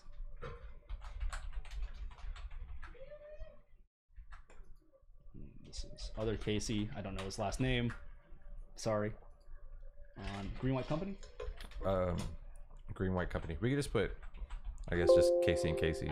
Or KCA versus KCB. I don't know. Do we know what game they're on? They are entering game 3. Game 3. So it's 1-1. In round 2. Game 3. So this is a matchup that I think favors Casey Ray. Casey Infect Casey. A lot, actually. Casey on the left. Yeah, Casey on the left. There's 2 Caseys. 2 Caseys. And the reason why I think the matchup is favored for Casey, Infect, is Company just doesn't have that many ways to interact with creatures. It really just has 4 copies of Path Exile. And beyond that, it's hard for Company to interact with creatures on the board. Indeed. They do have blockers, though. And I'm not going to say they can't block, but Blue-Green Infect does give you access to Distortion Strike. And also, I cannot remember the name of it, but there is I think it's 1 mana green pump that if it's kicked also gives hexproof. It gives can't be targeted by cards opponent's control. Oh, right. Yeah. Which is a little bit different than hexproof. It is different because you can use it to. You can target your opponent's creatures. Yes. And they can't equip, for instance. Let's see. Yeah, it's looking like a pretty stock Green White Company list. Saw the voices, saw the. Just good stuff. Yeah, just good stuff. Oh, Hornet Queen. Was that a Hornet Queen? I think that was a Hornet Queen. Oh, Surgical Extraction. I don't like surgicals, but and Worship. Worship does not work. Yeah, Worship needs to come out. Worship does not prevent you from losing. It prevents you from dying to life loss, and that is not what Infect is looking to do. That Worship is bad. What he needs is something. For a while, running white decks, I used Due Respect, which is from New Phyrexia. It's 1 white, 1 colorless. All creatures your opponent's control enter tapped for this turn. So like a Kismet. Yeah. That's good. It's pretty garbage, but I was playing a lot of garbage cards. I still play garbage. Definitely a little bit less good here. Casey's not in the department for blocking. So his creatures entering tap is not really what is going to come up very often. But for Green White Company to win, he's going to need to apply a lot of pressure, and he's going to need to keep himself from dying. Worship, not only is it 4 mana and too slow at 4 mana, but it's also straight up doesn't actually stop you from losing the game. And it's unfortunate that it doesn't look like Casey sees that. It doesn't look like Green White Company Casey actually has that. That's Dromoka's command. Blessed Alliance would be pretty dope. Yeah, Blessed Alliance is one of the best cards you can have in this matchup. It doesn't target the creature, so they can't protect it like that. Yep. They can only protect by attacking with multiple creatures. And they usually only attack with 1 or 2 creatures at a time, so you may be saving yourself by not taking lethal if they sack the 1 or 1 of 2. Exactly. And if you can block and they try to go in on the other one, you can still find yourself in the spot. But I don't like cutting Dromoka's command. That's another piece of interaction. And I think you have to play as much interaction as possible here. But it does target, so there are some It targets the player. Targets player? Oh, like Dromoka's command? Yeah. Dromoka's command is 2 targets on the creatures, but you'll usually use it on end of turn or on your own turn. Correct, but aren't there 8 of Casey on the left, infect player Casey, of his creatures are hexproof, are they not? No, they're not hexproof. They can get hexproof. You're thinking of Bogles. Oh, I'm thinking of Bogles. Yeah. One of Bogle's classic sideboard strategies is sideboarding in copies of infect creatures post board when their opponent sided out all the removal. Interesting. And then just like suiting those up and killing them because they can't kill it. Because they don't expect it. Yeah, they don't expect it. Engineered Explosive seems like it would be pretty good against infect. Yeah, I didn't know if I saw any copies in Casey's deck though when he was fanning through it.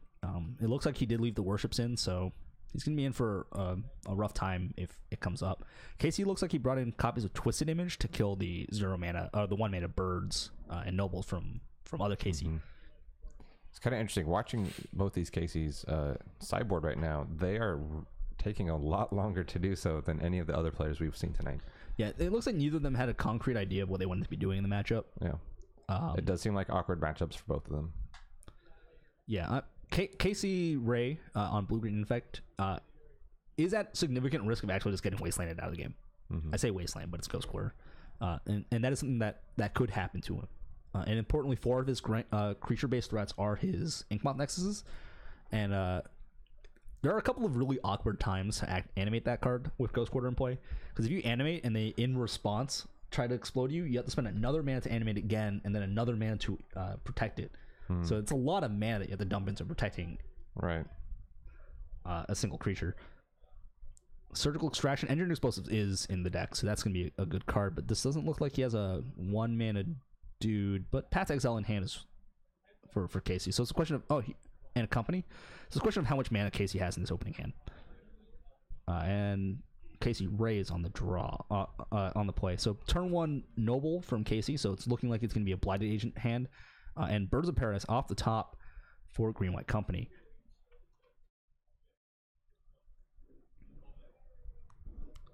So, yeah, it's going to be probably a fetch shock. I don't see why it wouldn't be a fetch shock. Nope. His life total is totally fine at this point. Even if you do get kind of low, the fact is the pump spells still scale with your health as much as it scales for infect. So it's not like being at 10 is any more scary than being at 0 infect in this matchup anyways.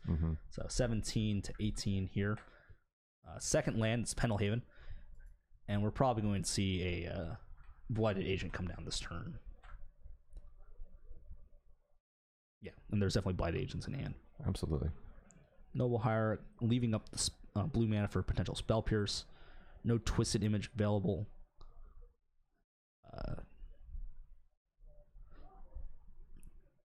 Courser Crucifix the draw for Casey. So the question is, do you path now? And I think the answer is no. I don't think you're at risk of dying on this turn. So I think playing the Engineered Explosives on 2 is actually the best play here. Take the 1, go to 16, play the EE on 2. On Casey's end step, threaten the path. Now, whether Casey on the right sees that line or not is a different question altogether. He's holding that Surgical up towards the front of his hand. But there's got to be something in the graveyard. I've made that mistake before by trying to play a Surgical with nothing in a grave, and it just makes you feel pretty bad. You can target yourself, though. Or your own cards. Sure. Nothing against the rules there. And you don't have to find the cards out of your deck. And Casey on the right does agree with my sequencing. Plays out the engineered explosives. Casey Ray looks like he has several copies of Blossoming Defense in his hand, along with a Mines of the Vastwood. So it's possible, but unlikely, that Casey dies here. Fetch land is that enough? No, it's not. 8 points of pump. Oh no, that is enough. Mm-hmm. So Casey Greenlight Company might be dead with double protection spell. Because it's attack, pump.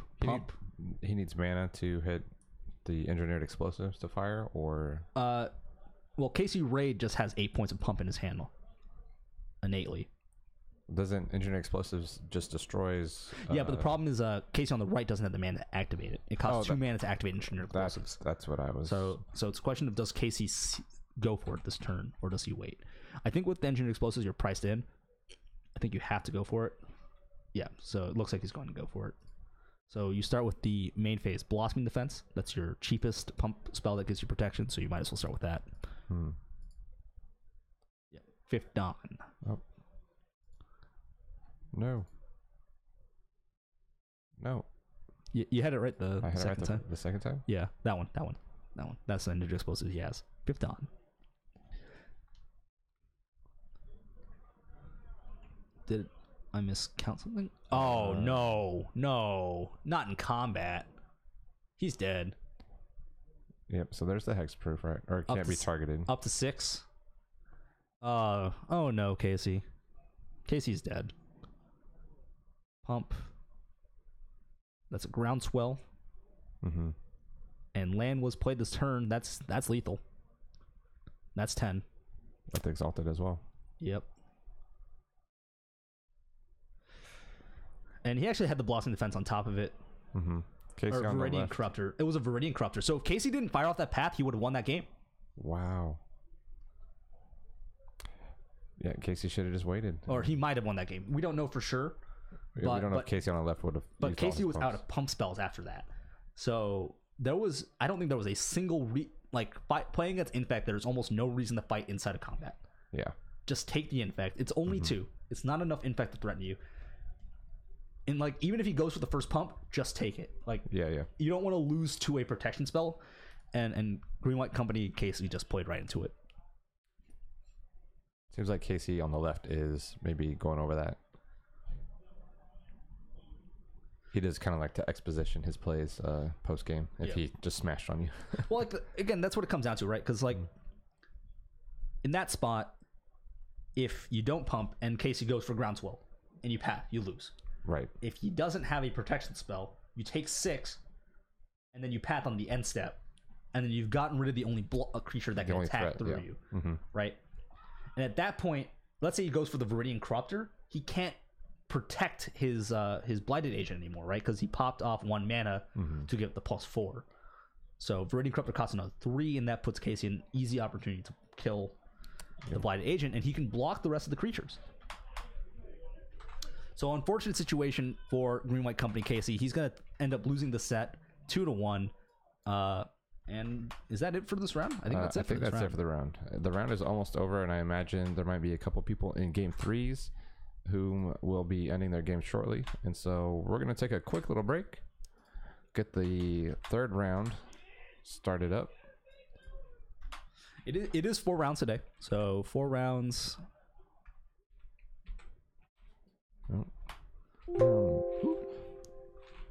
I do not like this keyboard. It does not like me. But it is 4 rounds. Payouts by record. Yes. So yes, indeed. Fairly straightforward. I guess we could take a couple moments to go over some announcements. This Saturday we have our Legacy Staples event here at Collector Legion. You could come down and get your staple on and face William Kim, unless you're judging. I don't know. I have no idea if I'm judging, if I'm playing, if I'm commentating. I'll be here probably, though. Probably be here to do something. I'll be here. I will probably also be here watching, since I do not have a Legacy deck. And I'm pretty bad in the format. I've tried a couple different decks. Grixis Delver before the ban, and then also D&T, which the idea of being able to just play stuff for free by throwing cards away blew me out of the water. And then I realized that I lost my first 2 matches just for not knowing how to pilot. and then totally smashed round 3. And then the next week I did pretty decent. I went 2-1 playing the Grixis Delver, and then it got banned. And then I got sad. I was like, I kind of like that deck. Rip Deathrite Shaman. Rip Deathrite Shaman. Rip Deathrite Shaman. But I do like DNT, even though it seems kind of weak to a lot of stuff. You can hate out DNT, but at its core, it's a mana denial deck, and it makes it hard for your opponent to play spells. Yeah. And that's kind of the power of the deck, because it's sure as hell not in the creatures. Right. And that's kind of the difference between the legacy version and the modern version. The modern version, even though they're all bears, there's a lot of them, and they all do stuff more so. The legacy deck plays more prison-y cards. Yeah. You'll see Phyrexian Invokers in main decks. Thalia's Mother of Runes is your premier 1-drop because it protects all your other creatures. But then the idea is you turn your not so good creatures into better ones with equipment with Stoneforge Mystic. Right. Get some swords or some Swords, Batter Skulls, and Jitte, of course. Jitte is a house. heinous. And Inflictwist is a lot better in Legacy as well. Yeah, definitely. Sometimes you just play a 3-mana flyer and it wins you the game. Throw a sword on it, and then it's 5/3 that attacks for 7. Yeah. Pretty dope. All right, so we'll be back with We'll be right round back. 3. See you guys in a sec.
All right. What's up, nerds? Welcome back. We are about to start our third round.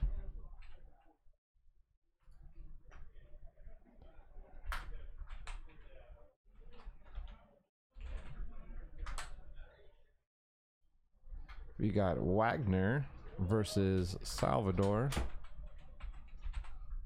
Wagner? I thought it was Seahawk versus Salvador. Oh, I'm sorry. Excuse me. It is Seahawk versus Salvador, not Wagner. I don't know why I said Wagner. I just saw Wagner, I think, just before I walked in. So Miracle versus Humans. This is a matchup where Seahawk can get run over before he gets anything going. That's not how you spell Miracle. No, it's not. Miracles. Seahawk Uy versus Salvador Cortez.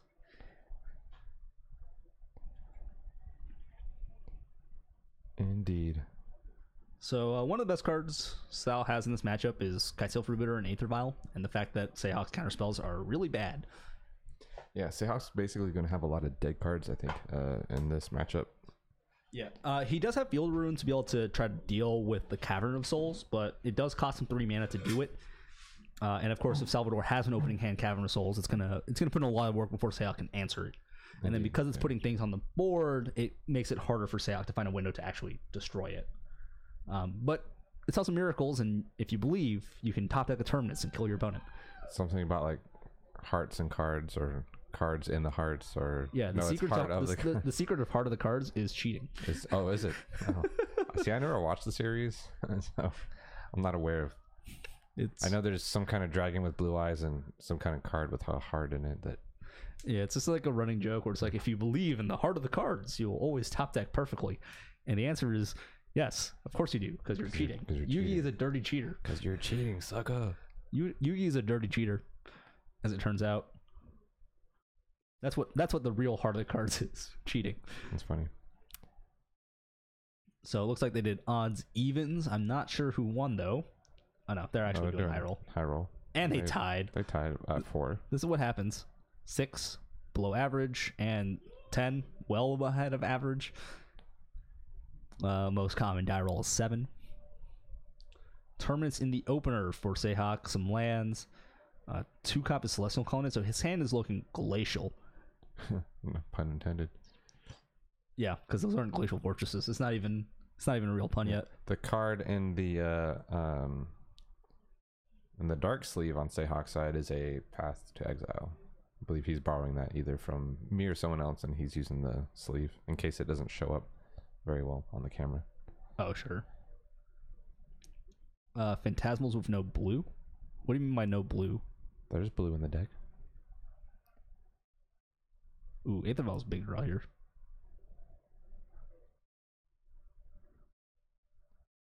Attack for what? No, he's tapping for champion. He's fishing with champion, so that way he can hopefully get the Aether Vial out, I think. I think you play the Aether Vial this turn still. But Sal disagreeing. Going to 18 to play Thalia. I feel like Vial would have been... Well, I don't know. Being able to slow down or make any mana leaks or any kind of dispels 2. Did end up just eating the Path Exile though, so it's gonna ramp Sal once. It's actually probably not bad for Sal. No, because that just means next turn he'll be able to cast that many more creatures. Yeah, and Sal drew a negate, which is normally dead, but because Sal didn't play out his Vial, that's actually gonna give Sal an opportunity to cast something that matters. Sal's on those smoky sleeves. Draw. It's another Thalia. No land, though. Meddling Mage.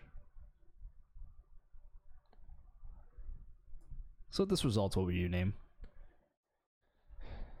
If it depends on if you know what the deck is. I would say Terminus, maybe. But it's actually a second Path to Exile from Seahawk, so... Which he tapped 2 for? No, he tapped 1. He tapped 1. So... in that case, I think you're naming either Snapcaster Mage or Supreme Verdict. Mm-hmm. I think I'm inclined to name Snapcaster Mage. And Thalia comes down. Cryptic Command mana is off. That's actually pretty strong, naming Snapcaster, I think, now going over it, because that, goodness gracious. Not that much life. Field of Ruin is just a strip mine here. Or Wasteland, I guess. 2-mana Wasteland. So Dust Bowl.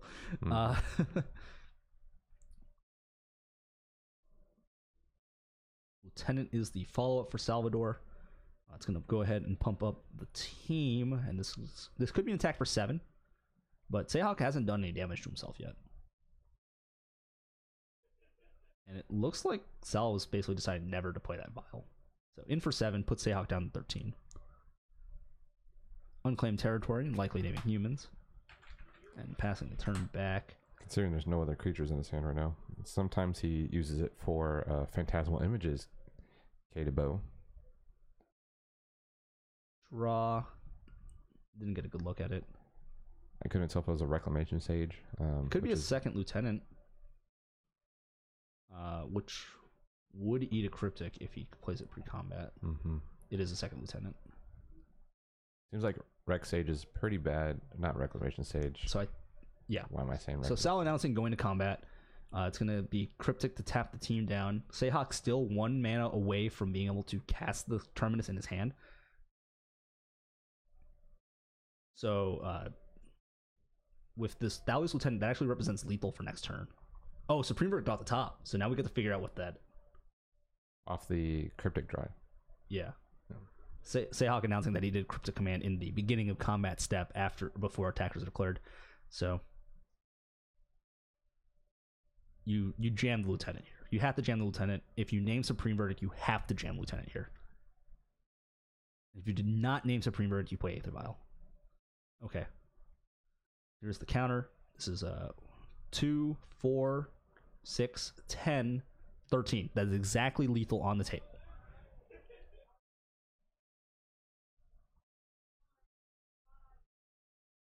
Did he name Supreme Verdict? Because an Unmiracle Terminus costs 7 right now. Although I guess land, if you shock, leaves you still dead. So, Field of Ruin means that you do not die if you shock. Yeah, Seahawk seems to be up a creek right now. So I with no paddle. The problem is if he does that, if he plays the land and passes, Salvador probably... Well, it depends on what he draws, right? Because if he doesn't attack with Meddling Mage, it's not lethal. Seahawk gets to just play a land in Terminus. But if he rips off something like... But if Colonnade blocks, it puts him 1 more mana away from Terminus, right? Because he can't block the Thalia. Thalia has first strike. But then if Salvador has another pump spell, blocking doesn't even get him out of it. Or a Lieutenant or an Image. Or a Mantis Rider. We know he doesn't, but he's going to pass. And a 1-mana creature is also lethal here. And I think he just drew another Lieutenant. Champion does not play. Or I was wrong on 1-mana creature. He needed 1 more land to make that lethal. Reflector Mage. I don't know why I said Reclamation Sage. Yeah, Reflector Mage. Reflector Mage is kind of dead. Stupid James. So I think you attack...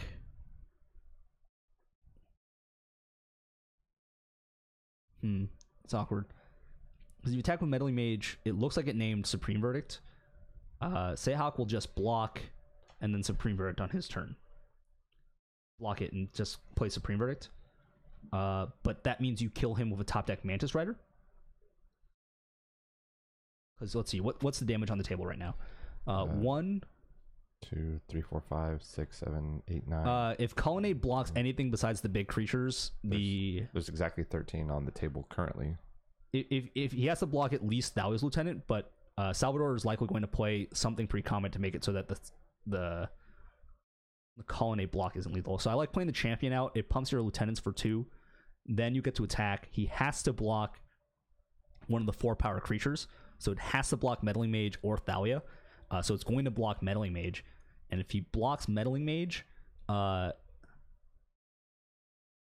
he can cast Supreme Verdict, but a top deck copy of Mantis Rider. Mantis Rider is lethal, I believe.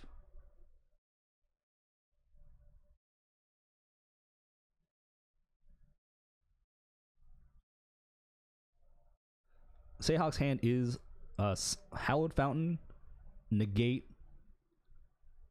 Supreme Verdict, and Terminate. Supreme Verdict and Terminus, not Terminate. So Sal's got 15 power yeah, it's 15 power on that board can here. attack this turn, Yeah. not including the champion he just played. Does Seahawk actually have another Cryptic? I don't think so. You do not play around Settle here. There's 0% chance you play around Settle here because there's too many other sweepers, especially coming out of Miracle's deck. You just can't afford it.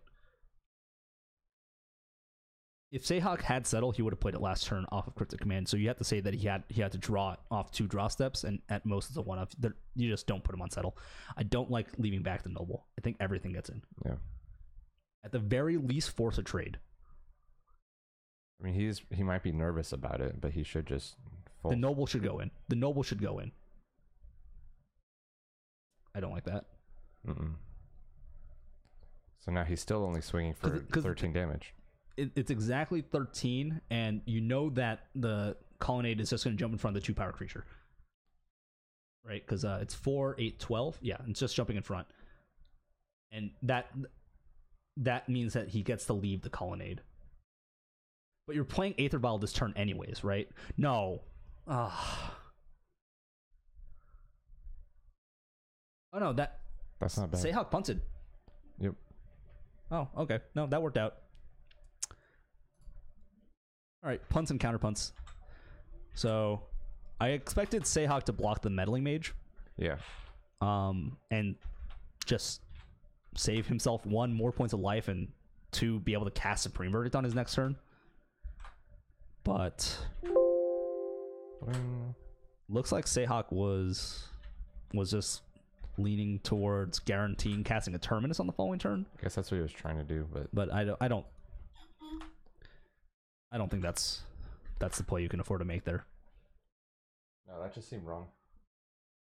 I think Seahawk gave up a massive opportunity there, but Sal's gonna take it. Good game 1 for Sal, and this is a matchup that gets significantly better for Sal post board than I think it does for Seahawk. Yeah, it doesn't seem like Blue White Miracles has much to get rid of those dead counterspell. Like they don't have enough good stuff to bring in. You're gonna be seeing cards like extra verdicts or detention spheres or removal coming in from the sideboard, but then Sal's countering with more copies of Sin Collector, more copies of Sal might still be on Chalice of the Void. I think I just saw 1 Chalice and 2 Sin Collectors come out. So those are definitely coming in. Plus 1 other mystery card I didn't see, but he's taking out Reflector Mages, I imagine. Yeah, the Reflector Mages are pretty dead. I think he keeps Meddling Mage in this matchup, which normally game 2 I've seen him take out Meddling Mages. Against traditional Jeskai control, you typically cut Meddling Mage post board because there's too many removal spells to name.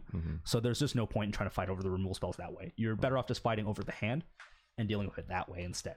Oh, okay. So maybe he's pulling the Reflector Mages for the Sin Collectors, and then it also keeps your curve a little bit more balanced as well. For Seahawk, he's playing Miracles. That leaves him with just blue-white, and the only blue-white removal spells that you'll typically see are Path to Exile, Condemn rarely, Settle the Wreckage, Supreme Verdict, and Terminus, in addition to Detention Sphere. The important thing is 3 of these spells are sorcery speed. Yeah. So 3 of his removal spells are sorcery speed. The only instant speed removal spell in Seahawk's deck, practically speaking, is just that Path to Exile, because it's unlikely that he's playing more than 1 copy. Oh, they're definitely not playing Into the Royal. There was a guy that I played at GP Vegas playing Blue White Control. He used Into the Royal. Why is he playing Into the Royal? I don't know. It might have just been a budget list or something, maybe, or his own brew. But it was definitely Blue White Control, and because it had a lot of the other pieces. And then I got Into the Royal, and I was like, "What? Who plays this card?" Well, think about but it was effective. Is the bummer. Like that was the salty part for me about it. Sure, but the problem with like Into the Royal, right? Is just like think about it. How often do you want to cast Cryptic for bounce draw? More. Well, actually, no. You want to counter draw more, right? Yeah. And that's just a worse Cryptic at that point because you're spending the same mana. Like you're spending 1 less blue, but your deck is 2 colors. It's not like that's the problem. Maybe it was a Cryptic alternate for this particular player. Maybe they didn't have. Seems strange. I thought you would get a kick out of it. I would. I do. Never mind that this card is a functional reprint. Looks like Sal has Chalice in his opening hand. So we're likely to see a Chalice come down on turn 2 for him if given the opportunity. Seahawk opting. Yeah, main phase opt. I don't mind that. 18 for Seahawk. His life total is going to be very crucial for him to maintain his life total as best as possible. Cavern naming Human. Good opening hand. Uncounterable Dudes. Mantis Rider also in the hand. Unclaimed Field of Ruin Territory. coming down turn 2. So that's going to be able to... Freebooter in his hand. Meddling Mage. Yep, still in the deck. So he can still play the Chalice here. Does he play Chalice over Freebooter at this point? I think the answer is yes. Looks like he's going to throw down Freebooter. Look at the hand. So he is going for Freebooter instead. This is an uncounterable Freebooter. Not that Seahawk plays any counterspells for single blue in this matchup. We're going to see a Path in response, but Seahawk is still going to have to reveal his hand. And let's see what we got. Teferi, Opt. Is that a Vendilion Click? Yes, he has, I think, 1 copy. And a Spell Snare. So, Terminus, blind flipped. That's not bad. Bum, ba-da-da. John Cena. Snare is single blue. Snare is single blue. You definitely play Chalice this turn. Yeah. It cuts Seahawk off of 2 spells, and with the Meddling Mage follow-up, you can cut him off the rest of them. And Seahawk is missing a land drop here.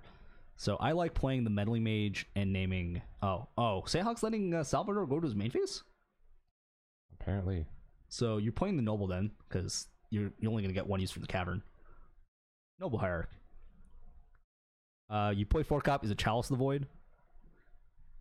And 4 copies of Aether Vial and 4 copies of Cavern Souls.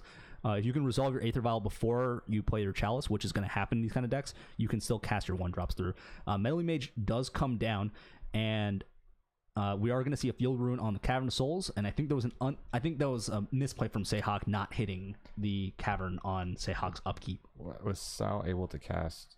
That's only for he was able to cast it opponent? through Cavern. Cavern makes your creatures uncounterable. Right, so you cast your 1-drop into your own. Gosh. My mind just got blown because it says "F-U Chalice." Yeah. Wow. So he won't be able to play. He won't be able to play any more 1-drops at the moment.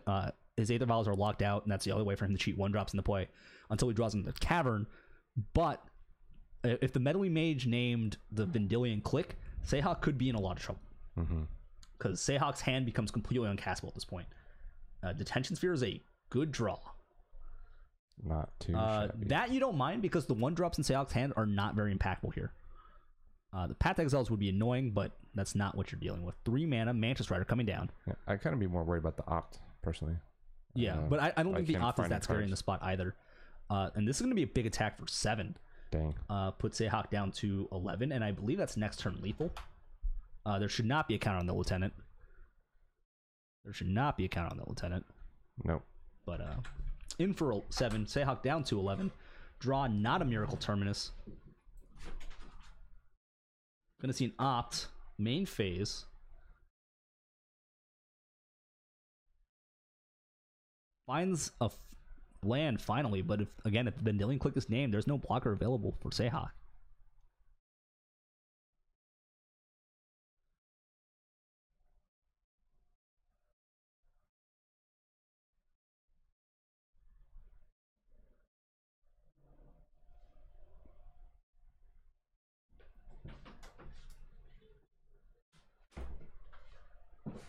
Yeah, he was like, oops. Yeah, that's not how Dalios Lieutenant He's works. like, I thought I vial tricked it. Dude, you don't have a vial. What? Sal, please. Sal is hellbent though. And he has 1, 3, 4, 5, 6, 7. So 4, 8, 9. Lieutenant's lethal, otherwise he can only put Seahawk down to 2. Oh, Mantis Rider's lethal. Yep. You cast that. You just make him have it. Make him have it. Make him have it. Have a nice day. Well, yeah, it does have a path. Can he path it? I think that's a path in his hand. Yeah, probably a path. There's no reason that he would feel the rune first. or not just extend the hand. Right.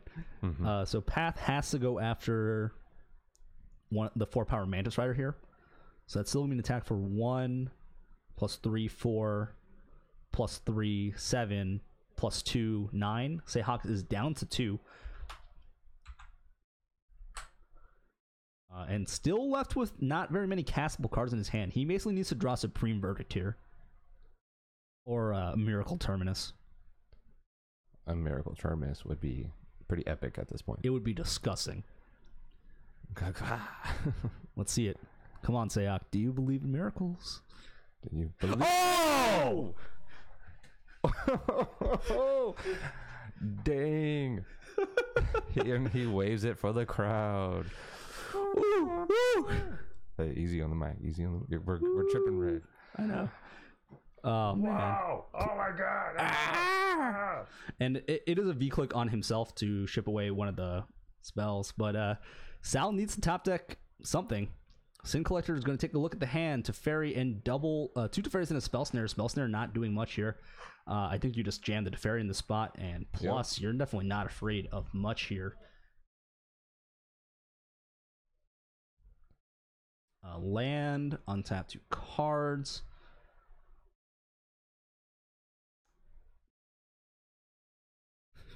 Oh my god. That's incredible. I mean, he did have outs to get it, of course, Yes. obviously, but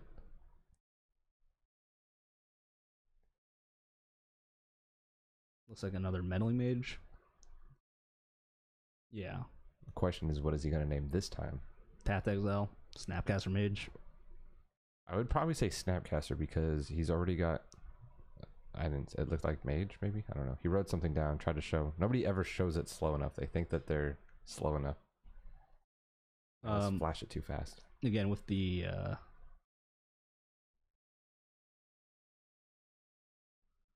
field of with the Celestial Colonnade, no good attack here for Sal. 2 mana. It's a freebooter. You'll see the other 2 cards in his hand. Snapcaster Mage. Oh, I really hope he Double names Snapcaster I really Mage. hope he names Snapcaster Mage now. That would be value. That would be insane. You can't attack. Field of Ruin, that one's free. Would he not have, or he was probably tapped out, snapped in response if he had named Snapcaster. Yeah. But I think he might have been tapped out. Oh yeah, he was tapped out from the Teferi. That's right. He only had the 2 mana up. Well, he could have just. He still could have cast a Snapcaster just to put the body in the field, though. Yeah, but I don't think that's what he's interested in doing here. Pit Viper.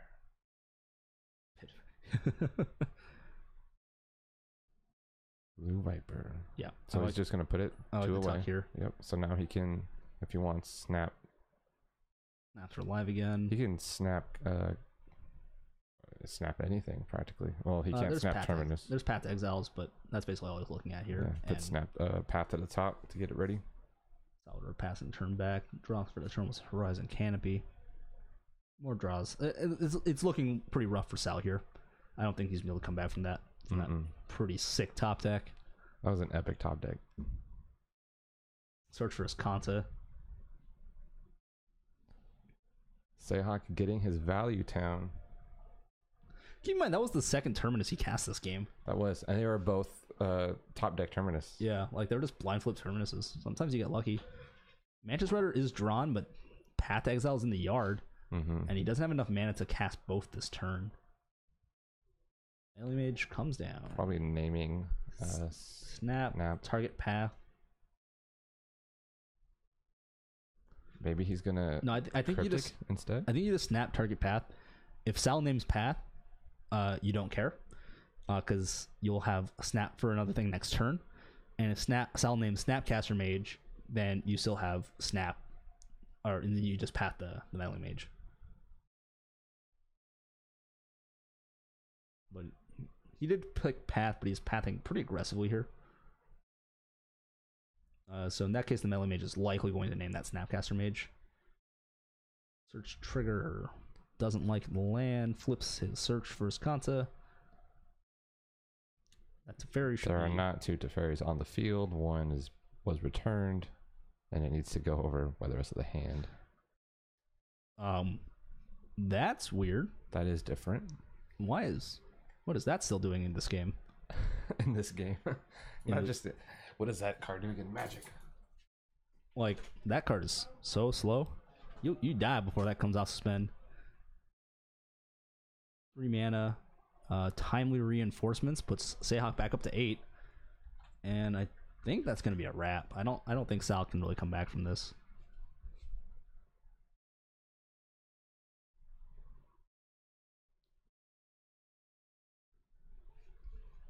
And Sal's down to 18 from the Snapcaster Mage coming in. I don't know. With that time, I think this game is a wrap. And yeah, Sal agrees. He's going to go ahead and concede. Seahawk believes in miracles, apparently. He believes in miracles in Seahawk's heart. Just an epic top deck for Seahawk, because basically one of his only 2 outs was top decking, exactly top decking the That was some miracle good magic. Terminus, or drawing the Supreme Verdict. Yeah, that was some epic magic. So unfortunate for Sal, but going to a game 3, he is going to be back on the plate, and that is significant in this matchup.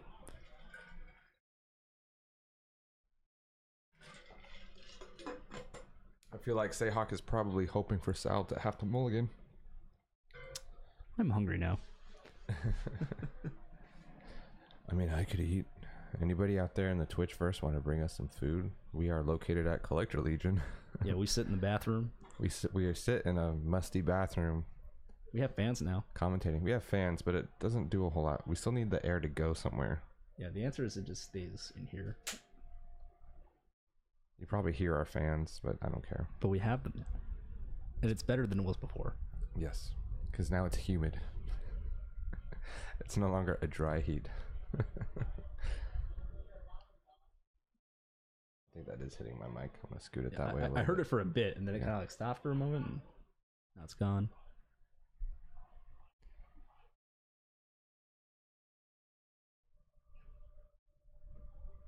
Now they just sound like computers in the background, which is acceptable.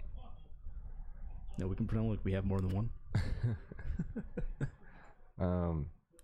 How are you guys and gals out there in the Twitchverse doing? You guys play any cool Magic lately?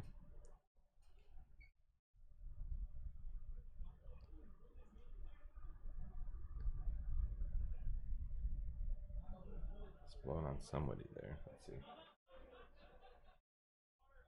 Just shoot the air in the air. It'll be fine. Yeah, we'll be good. So Sal's looking for another explosive draw. He had a pretty good draw there. It just came down to kind of, again, Top Seahawk deck Terminus. needed the top deck, right? Like, if you miss on that turn, Sal wins that game. Yep.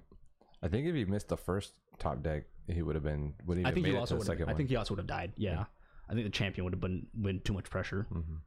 because it would have forced the Path Exile on the champion instead of the Mantis Rider, and I think he still ends up dying in that game. Which it sucks to have to not path the Mantis Rider, being that it tramples and it flies and also has vigilance. Sal's got Lieutenant, Reflector Mage. Also had Phantasmal Image, but he's throwing it back, and Seahawk did not like his opening hand either. Throwing it back, both players going to 6. So I think Moles is sick. Moles in general favor humans in this matchup. Seahawk needs to hit his first, basically 4 or 5 land drops to really do anything, and Salvador just needs 2. He needs 2 lands, and 2 lands and things to play with those lands. And maybe, I mean, as long as one of the things to play is like a Noble. Or maybe Noble, Vial, or a Champion. Vial, Like, yeah. if you have a 1-drop on 6 lands or 6 cards, and you only have 2 lands, you're fine with that. You'll probably find a 3rd land by the time you're trying to cast those cards. Absolutely. And even if you don't, that hopefully you just draw 2 drops and you just apply enough pressure that way. Carleo Tixira, thanks for the follow. Welcome to the Collector Legion Wednesday Night Magic. I'm trying to take dramatic pauses in between everything I say. Just kidding. I see lands and spells. Already looks like a better 6 for Sal, High Sail Freebooters, Meddling Mages, Thalias, and a better 6 for Seahawk. He's gonna scry. They're both scrying. lands and spells for both sides. So it goes. They both scry down.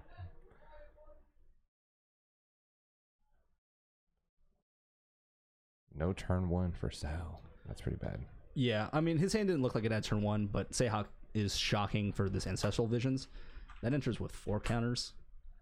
4 time counters. Freebooter is likely going to be the turn 2 play here. Mantis Rider off the top is also a very good draw and lets him apply a little bit more pressure. Looking at the hand, we see Spell Snare and Terminus is the only 2 hits. That's a lot of lands. It's a lot of lands.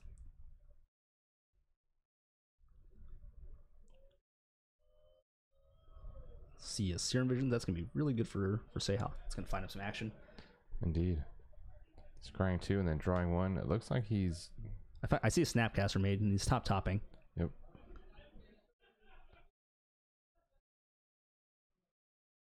Noble, Champion. No champion. Does he Noble have... Thalia. It doesn't look like he has another land to play this turn. He does not. He has just the Noble, which needs to get out there. Seahawk is tapped down, so he's free to play whatever he's thrown out this turn. Thalia's Lieutenant. No, just Thalia. Just Thalia. Thalia, Heretic of Cathar. No, not that one either. Guardian of Thraven. Guardian of Thraven. And it was a Scryed Terminus to the top. So, and another shot from Seahawk down to 15. Mm-hmm. Sal's hand looking a little bit slow, but again, Seahawk is a little bit light on action. We know the top card of his deck is a Snapcaster Mage. 1 mana play is a Noble Hierarch and a pass brick on a land. Hand for Sal looking like 2 Meddling Mages, a Mantis Rider, and something. Finally draws another land. Meddling Mage is going to eat a Spell Snare. Land. Second Meddling Mage is going to eat Snap Spell Snare. But I actually think Sal is okay with that, but the problem is this Ancestral is coming off of Suspend. And it's one of the rare times that you actually get to see Ancestral resolve in aggro matchups.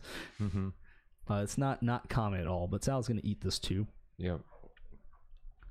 Seahawk is on the snap clock.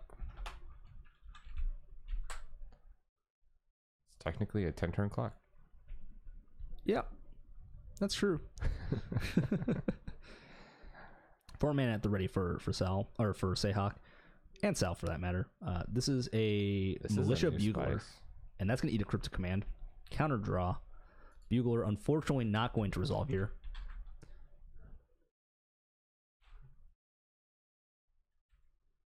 I don't think I've seen him play this card yet. Yep. So it's a value creature. It's a 2/3 Vigilance for 3.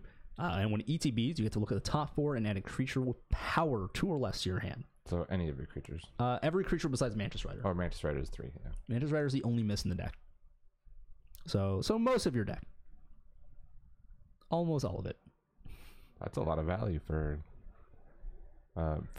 humans. Yeah. Also, being just like a 2/3 is it's a pretty reasonably sized butt. Right, Yeah, it can grow to be a good threat with the lieutenants heading the field. Mantis Rider coming down. Is this going to resolve? Nope, that's a second Cryptic. Cryptic, counter draw. I think you have to jam the Lieutenant here. I feel like I don't think Sal can really win this game anymore. It looks like Seahawk's got him locked down. Yeah, Path Exile is drawn for the turn. I think that's a Porphyry Nodes in Seahawk's hand too. I don't think Sal has a reasonable way out of this game. Seahawk's ability to just kind of manipulate Sal's turns at this point, being able to path or snap Cryptic even. Yeah, I think even animating here is totally safe. Seems Seahawk agrees. Yeah, this in for 6. Put Sal on a 3-turn clock or 2-turn clock here. Cracks the land to draw a card, draws a Kitesail Freebooter, and then draws another creature. Didn't get a good look at it. Looks like it's a Thalia. Freebooter will resolve unless he wants to path it.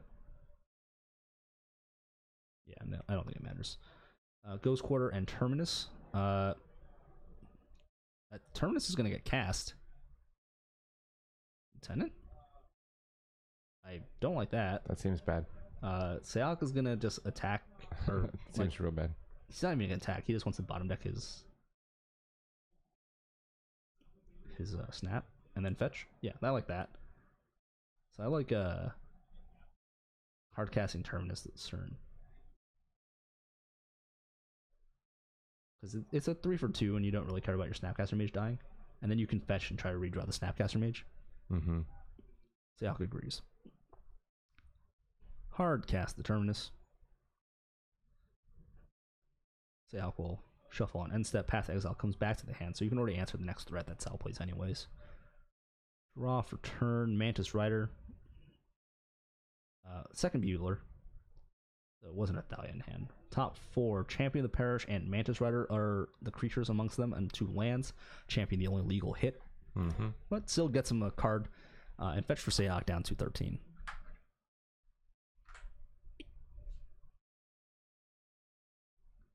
Definitely think you're in a spot where you're just animating Colonnade and getting in for another 4. I don't think there's any risk yet. Because he still leaves. He can leave mana open for his path. Yeah, and he even has another land drop to play this turn. So, like, the Ghost Quarter comes down pretty free. You might as well tap it this turn because it doesn't matter.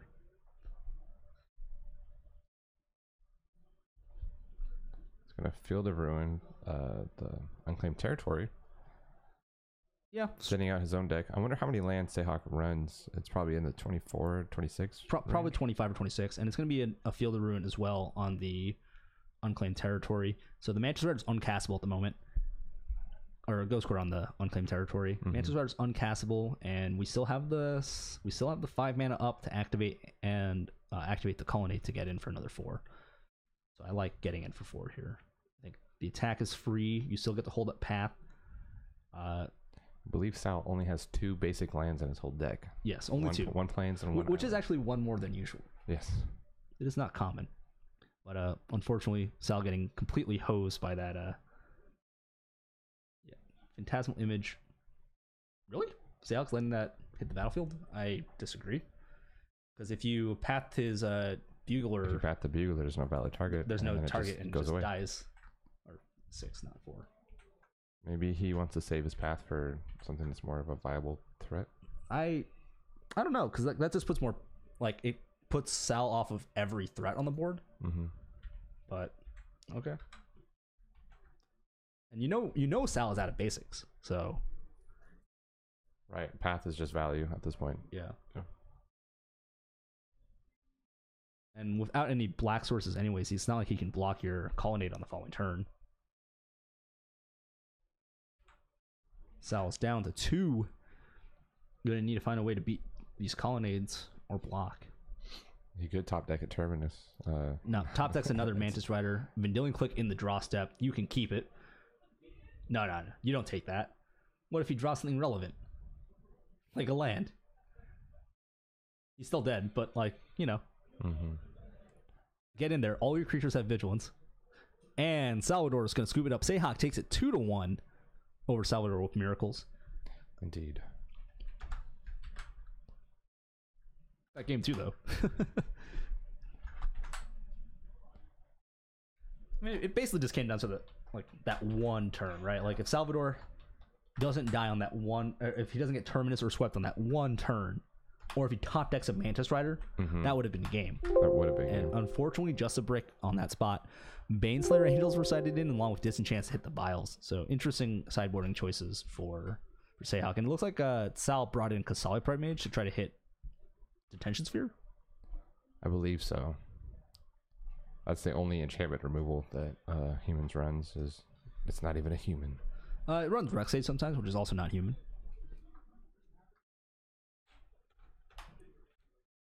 But I believe that's going to be it for round 3. That game took a while. Yep, GG. I think that's what that. GG. Ruby Blake. But yeah, so Sal unfortunately going down. I believe Sal got pared down that round as well. So Sayhawk is up to 2-0-1. Mm-hmm. So he's probably gonna be playing next round. But that's gonna be it for round 3, likely, and we'll be back with round 4 shortly. That is correct. See you guys soon.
What's Wagner on? Ladies and gents, we are back.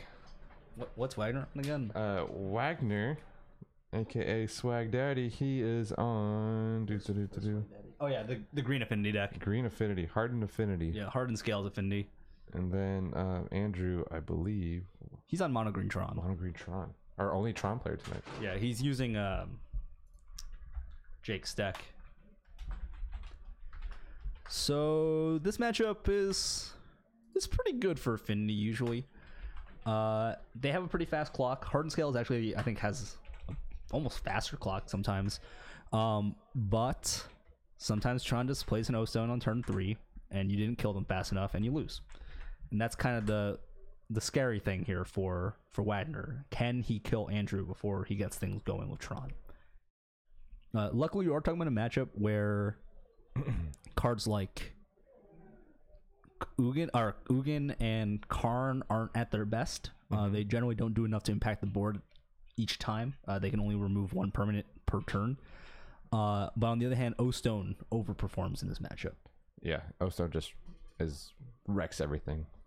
Yeah. Why are my sunglasses on? I don't know. Who wears sunglasses indoors? I did for a while when I got some shrapnel in my eye at work, and then Oh, well, that I makes was all sense. jacked up and everything. It was like the world was on another level of brightness. But then my eye healed, and now it's actually kind of dimmer. It's pretty sad. You miss the brightness. Yeah, the Illuminati was all up in my grill. Hello, any new watchers? Says we have 12 viewers. Anyone who might not have been here before, we are playing Modern tonight. This is our Wednesday night Magic, in case you didn't figure that out at this point. Let's bring up Hardened Scales. That's a card that I recently started playing, and what I'm calling Thick Humans. It's just green-white humans, some allies and champions and Thali's lieutenants. Yeah, so you're playing like all the allies that have good text, and then the humans cards that also have good text. Yes. And then not the allies that aren't humans. With collected companies and Hardened Scales and then Paths. And Metallic Mimic. You have like an Absent Falconer in there probably? I have 3. Nice. 3 Good times. Absent Falconers, 3 Metallic Mimics, which the Mimic with the scales is pretty insane on the field at the same time. So Wagner on a mull to 6. Andrew thinking about his mull. So Hardened Scales is the enchantment you see on the screen. I didn't even realize it got reprinted in a commander deck. Actually, I did know it was printed in a commander deck, and it was printed in the Atraxa commander deck. But anyways, it's a 1-man enchantment that says if 1 or more +1/+1 counters we put on a creature you control, put that many counters +1 on it instead.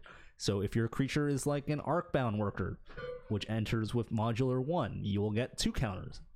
But however, if you, for instance, move Arcbound Ravager counters, let's say 12 of them, onto another creature, you'll only get 13. So it works. It in the second, on average, doubles the amount of counters you're getting, but that's the extent to which it's doing, and that's not insignificant at all. If a Steel Overseer goes to put 1 counter on all your creatures, it puts 2 instead. And that's when things get really broken. And that's when it gets pretty dope. Yeah. For instance, humans can do the same thing with Thali's Lieutenants and Metallic Mimics, and this deck also plays Metallic Mimic from time to time. Most of your creatures are constructs, but there's the Arcbound Worker into the Mox Opal, but no additional turn 1 play. Ravager and 2 more lands in Wagner's hand. Chromatic Star coming down from Andrew. Let's see if he has a fast Tron. Second Mox Opal drawn for Wagner? Not great. But at least he'll be able to leverage it with his Arcbound Ravager. Ravager can sack the Opal, play another Opal, and crack his Horizon Canopy and try to find more gas. Sack. Yep. And the last card in hand for Wagner is a copy of Forest. Andrew's going to go down to 19. Andrew looking for a Sylvan Scrying and some more Tron lands. He has a Mine in hand as well. Crack Star, take a draw step. What's he draw? Second copy of Mine. Ancient Stirring's going to go looking for that power plant. Looks like Andrew's got this puppy foiled out. Yeah, this is Jake's deck. It's as close to fully foiled as possible. Actually, yeah. Now that I think about it, Jake's is like 90% foiled, except for the white Tron lands, and then I think he's missing 1 star and a Karn or something. Yeah, so something random. Yeah, but mostly foiled, mostly fully foiled, like 90% foiled. I personally like the black bordered Tron lands myself.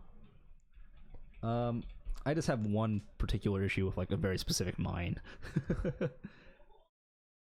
But Antiquity's Tron lands are nice. But it doesn't look like Andrew found a power plant, because otherwise I think he would have just slammed it and moved on. Oh, he did. He was just thinking really hard about his Tron land. Mm-hmm. So he's probably going to play the power plant this turn, just because it's known information. Let's see if he has a follow-up behind it. Is it a map? See, I guess he didn't have the extra lands when he started his turn, so it's impossible for him to say that he was going to be able to get turn 3 Tron this way. But currently representing turn 3 Tron, but only 2 mana to play with when he goes for it. Arcbound Worker in hand for Wagner. Crack the Horizon Canopy for a draw. 2 Arcbound Workers? It's not the most impressive draw. It's not great. I think he needs... But he can actually get a lot of counters here, because each of those Arcbound Ravager or Workers represent two additional points of damage. I guess that's fair. But this is just not the clock that Wagner's looking for. No, I mean, obviously he wants those scales.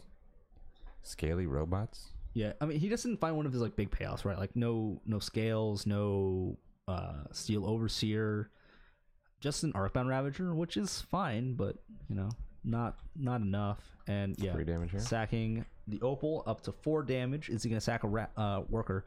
Nope, just gonna deal the 4. Andrew down to 15. So in this spot, Andrew's still 2 turns away from an O-Stone. And currently 1, 2, 3, 4, 5, 6, 7, 8, 9, 10 damage is represented on board for Wagner.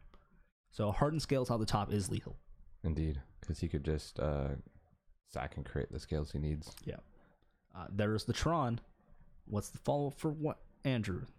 Ugin does not cut it here. Karn is not great. I do think you have to pop the Ravager now, though, and it means that the Hardened Scales is no longer an out. Yeah, otherwise it just goes away and it's useless, so you might as well spread it. Yeah. So this is going to just move 4 counters onto another creature, or 3 counters onto another creature. Maybe more if he chooses to sack the Darksteel Citadel, but I don't think you can afford to give up your only your second source of mana here. I definitely wouldn't. I think there are too many 2-drops in the deck that you want to be able to play when I think Wagner's contemplating if he's going to sack any of his workers to the Ravager before he sacks the Ravager. I can see sacking 1, but I don't think you can sack much more than that.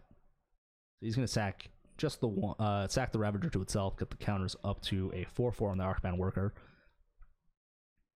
Draw for the turn. Is that the Hardened Scales? Ancient Stirrings. I've seen Wagner play his other affinity build many times. This is the first time seeing this, so it's weird not seeing the typical Volt Scourge or the standard affinity stuff. Yeah. There is the Inkmoth Nexus coming down for Wagner. Not the most impressive card in the spot, but it does mean that O-Stone can actually put Andrew in a really rough situation, as activating O-Stone in the spot would just put 6 counters onto the Inkmoth Nexus.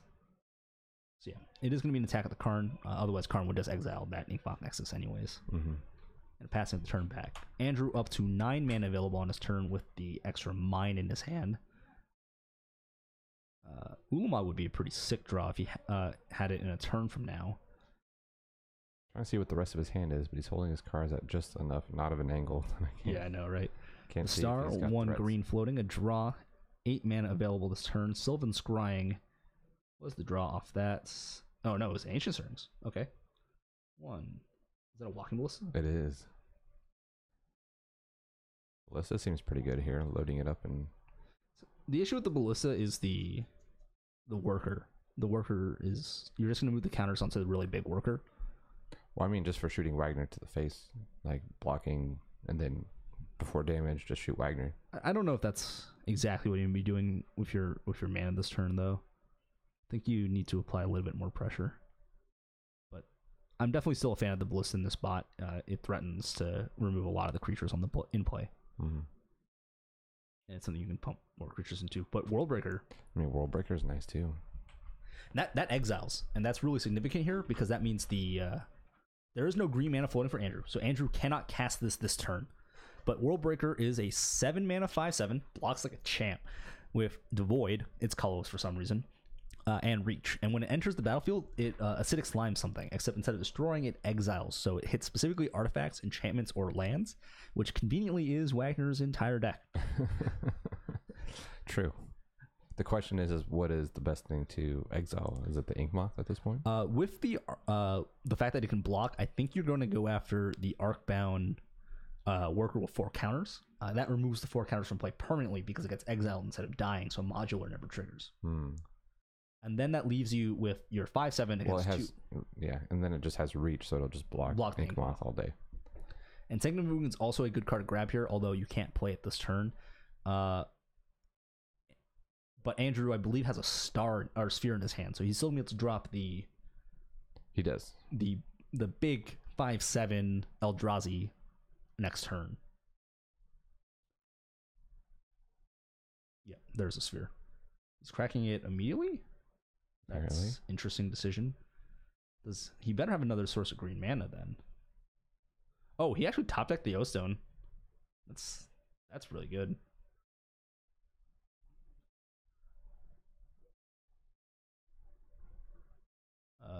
Still at 13, which means that Wagner still only has a 2-turn clock in this position. I think you animate and get in. Yeah, Wagner's in that tank mode right now. I think you have to get in while you can before the reach is on the field. Yeah, the issue is like the O-Stone's going to likely get popped next turn. Oh, okay, that changes things a lot. So now destroying the O-Stone, activating the O-Stone means that the Inkmoth Nexus is lethal because it gets a 2, 2, and 5. That's 9 counters, and that's exactly 10. Mm-hmm. So let's see if Andrew sees that. And so he can just put it on any permanent, correct? So he gets to put it on his Inkmoth Nexus. Oh no, but they get destroyed at the same time, so it doesn't actually work that way. Because I was gonna say, does it get to go on a permanent, or does it have to be on a creature? Because Inkmoth, if it's activated, would also die, would it not? No, O-Stone is non-land permanent. Destroy each non-land permanent without a fate counter on it.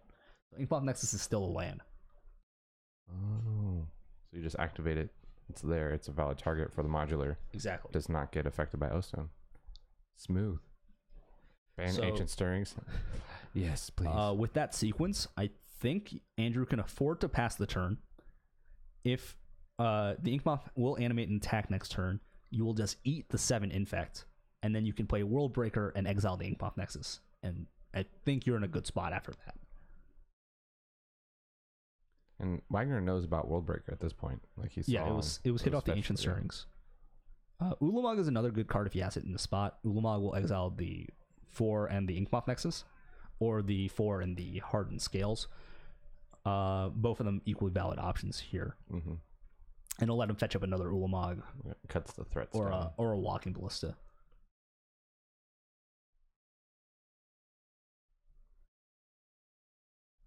So that's tapping 2, 4, 5 mana.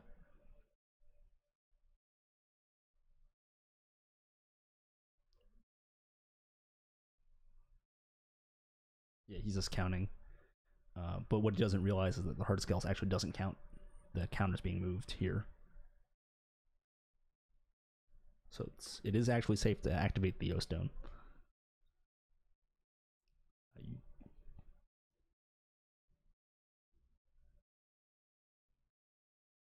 Both players tanking. Mm-hmm. I think I foresee a judge call in the future. in the very near future. As the are we doing this right?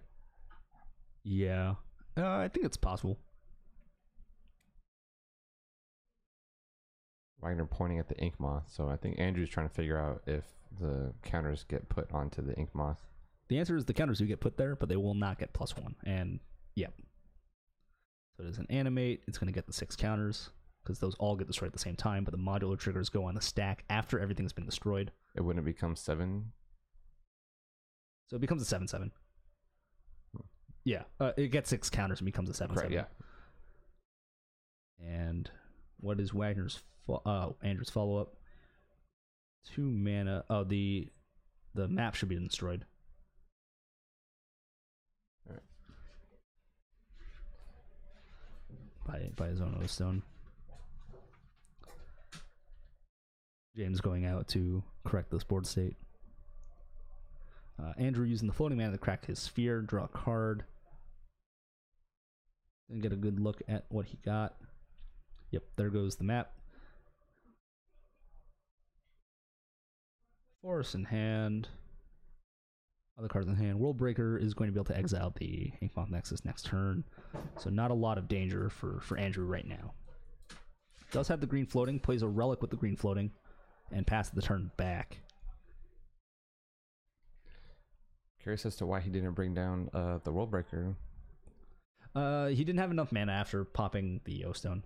So this is an attack for 7. Andrew up to 7 Infect. Oh, right. I thought we skipped turns back already. Yeah. This was past that. 7 Infect. Not a lot of danger here because Wagner doesn't have a follow-up Infect threat, and the Worldbreaker will be able to exile the land and then block any further 1/1 Inkmoth Nexuses. Nexi. Yep, counting it out. That's 7 mana. Worldbreaker, 2 cast triggers, and Wagner will concede to the Worldbreaker. His world has been broken. Destroyed. Savagely destroyed. So yeah, kind of saw what was going to happen in that matchup, right? Wagner didn't have enough pressure to apply. Correct. Only kind of had the Arcbound workers to work with to apply pressure, and those are just 1 mana 1/1s. They're not very impressive. And his only payoff was the Ravager, but he didn't have a way to like double his counters. So he's just playing a bunch of kind of bad creatures without a way to like push the damage all the way through. Yeah, I think that might have been like the least threatening opening hand he could have had. Yeah, possibly. There was no copy of Hardened Scales until way too late. And by that point, Andrew was able to assemble a turn 3 Tron, get an O-Stone, and clear up the board, and easily able to take the 7 on the face for the infect damage. That was actually one of the situations where if that card was a Blinkmoth Nexus, he would have died. Rare, but being at exactly 7 after the previous attack, that would have been exactly lethal. Exactly lethal. So we're going to post-board games. Wagner had Dampening Spheres in the sideboard, so those are coming in. Oh, I was about to say, Dampening Spheres. Have you heard of Dampening? Our Lord and Savior Dampening Sphere, the one and only possible. Not really. There's other stuff to do, but it's my favorite sideboard card against Tron. Mine is Ghost Quarter. Ghost Quarter and Spell Pierces. Spell Pierces are actually pretty good in control decks or other decks. Because the way that your red-based control deck will typically win the matchup, if they can, the matchup is abysmal, that they'll counter the first threat that they'll play, the first Karn or the first Ulamog, or first Karn or first or Ugin, yeah, I was gonna say or Wormcoil Engine. Sometimes they'll let the Wormcoil Engine resolve. You'll be able to then follow up with like a Crumble to Dust on the Tron land. I see. And then clean up that way. And then destroy Tron forever. Destroy Tron forever, and your opponent's now set back to 2 lands. So then you can start playing your game. The matchups are hard, like very hard. And the issue is for control decks is they're not applying enough clock, so there's nothing stopping from Tron from just getting 7 Tron, lands or just getting 15 lands. And then playing another card, right? Yeah, hard casting Ulamog. Exactly. And then cast triggers just savagely destroy you. So being able to get into those spots where you can crumble to dust and set your opponent back an extra land is huge. That's one place where Field of Ruin is kind of underwhelming. Same for Ghost Quarter is that Tron does still play for basic force at the moment. So it's very hard to actually set them back on mana in a significant way outside of breaking up Tron, but you still have to kill your opponent before they get enough mana back. And that's going to play for Wagner too here. Definitely. He needs to be able to kill his opponent before they get the mana going, and he just didn't game 1. When I was on 5-color allies, turn 3 Crumble to Dust versus Tron was like my favorite thing ever. Didn't even matter if I won the game at that point because like I killed Tron on turn 3. It's like, haha, deal with it. Yeah, and then you get to follow up with some like real pressure, and your opponent gets into a lot of trouble afterwards. They just get mana screwed at that point. It's just now it takes too much mana to do anything in the deck. And, for those kind of decks, like for allies in particular, you do present a real clock right behind your Crumble to Dust. Definitely. So your opponent's is actually in a lot of trouble afterwards. Looks like Andrew might be. I saw a Karn in his opening hand. I didn't see if he had enough pieces. Wagner going down to 6 again. Looks like Andrew's going to keep. Likes his opening 7. I imagine Wagner might be trying to find at least turn 1, turn 2 Hardened Scale. Yeah, it's kind of crucial. I agree. He does lean a little bit hard on Hardened Scales to make the deck work. You're playing a bunch of pretty mediocre creatures. I mean, Affinity itself plays a bunch of pretty mediocre creatures that's to enable it. Like Vault Skirt is not impressive.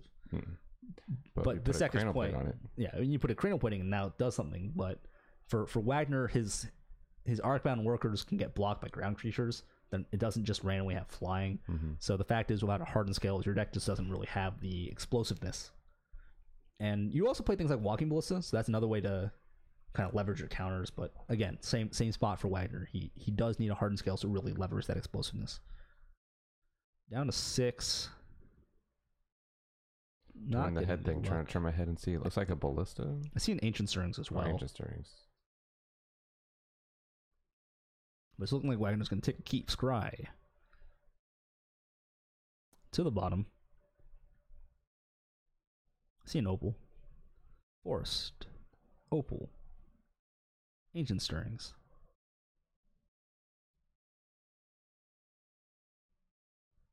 I see an Arcbound Worker. I see some lands.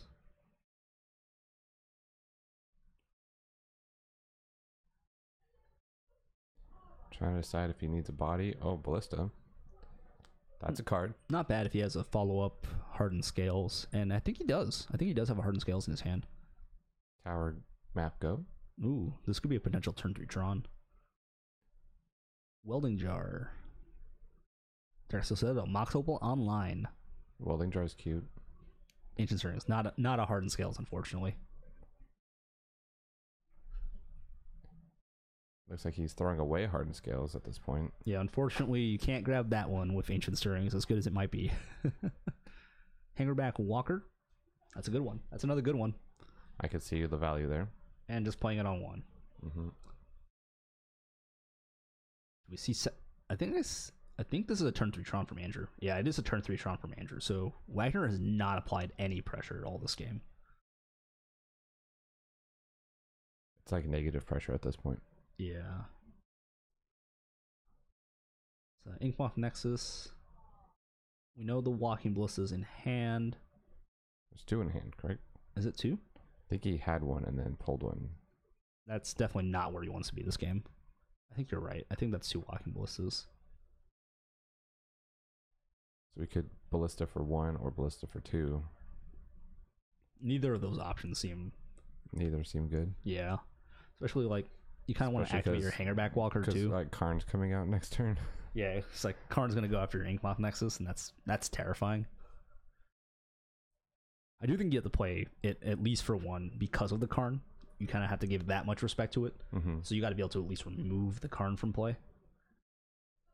There he goes fetching his 3rd piece. Tron is online. That goes to the hand, not into the battlefield. That would be broken. I think that would get banned if it was that good. I know, right? Should Ancient Stirrings get banned? Since you're a judge and you guys have these secret judge meetings where you talk about which card should or shouldn't get banned all the time. Obviously, Obviously. That's all we do. And your secret lair. It's double Tron. It's a Karn I called it every time. I saw it in the opening hand, so it's like, why not? So I agree. Going after the Hangerback Walker is, it's either the Hangerback Walker or that's Exile, or the Inkmoth Nexus. They both, regardless of which one you hit, your Karn is dying next turn. But with this particular line, it means that, yeah, there it goes. With this particular line, it means that you have to use the Walking Ballista counter to actually kill the Karn. Right. And that's unfortunate for Wagner. It's going to give up more pressure, and that doesn't even necessarily mean he can beat the follow-up that Andrew has after this. No, which could be either another Karn or Worldbreaker, Ulamog. And we do see another mine in Andrew's hand, so he might actually have. He has a lot of mana available to him, so it's just a matter of what payoffs he has. I think there is a Worldbreaker in his hand. I don't think he has a forest though, so can't cast it. 3 mana. That's 4 mana. It's gonna be the Walking Ballista for 2. So he doesn't have to give up the Walking Ballista anymore. Oh, no, he still does because But he is can't. 2 for 1 Karn at this point? You have to attack the Karn. The Karn down to 2. The question is, do Do you just shoot Karn? you burn the counters? I don't know. My gut says to do it because then you get your hanger back now. Yeah, and he is going to trade his Walking Ballista for the Karn. Hangerback Walker goes back in exile permanently, but still left with only 2 power in play. It's so sad. It's so sad. That's a forest. There's Worldbreaker. That's a World Breaker. That's gonna exile the Inkmoth probably. I think you hit the Inkmoth. Inkmoth Andrew. No. One upstairs. Andrew down to 19. Might be the only damage Andrew takes this game. At this point, it's pretty likely. Wagner's out of cards. Inkmoth can't attack through the reach creature. Any follow up is probably just enough. That's another Karn, isn't it? Mm-hmm. No, that's a Wormcoil. Oh no, it's a Wormcoil. There's the man on the bottom. But that's another World Breaker. In for 5. Wagner on the 15. Because it's not legendary. It is mythic. It is a mythic rare, but not legendary. Not legendary. And a Walking Ballista for 1. And I don't think Wagner has any outs. Not unless Green Affinity runs some kind of destroy all artifact. Or no, that wouldn't even do anything anyway. Like some type of Wrath of God, but there's no. All right, Hangerback Walker blocks.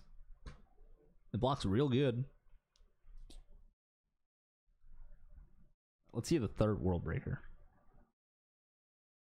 No, just a Wormcoil Engine. Wormcoil Engine. Like every card Andrew plays is another nail in the coffin of Wagner's loss. I know, right? Ancient Stirring searching for something, just value at this point because Andrew's control of the board is. Yeah, Wagner just has no control of this board. It's going to be just another tower, so more mana coming down for Andrew.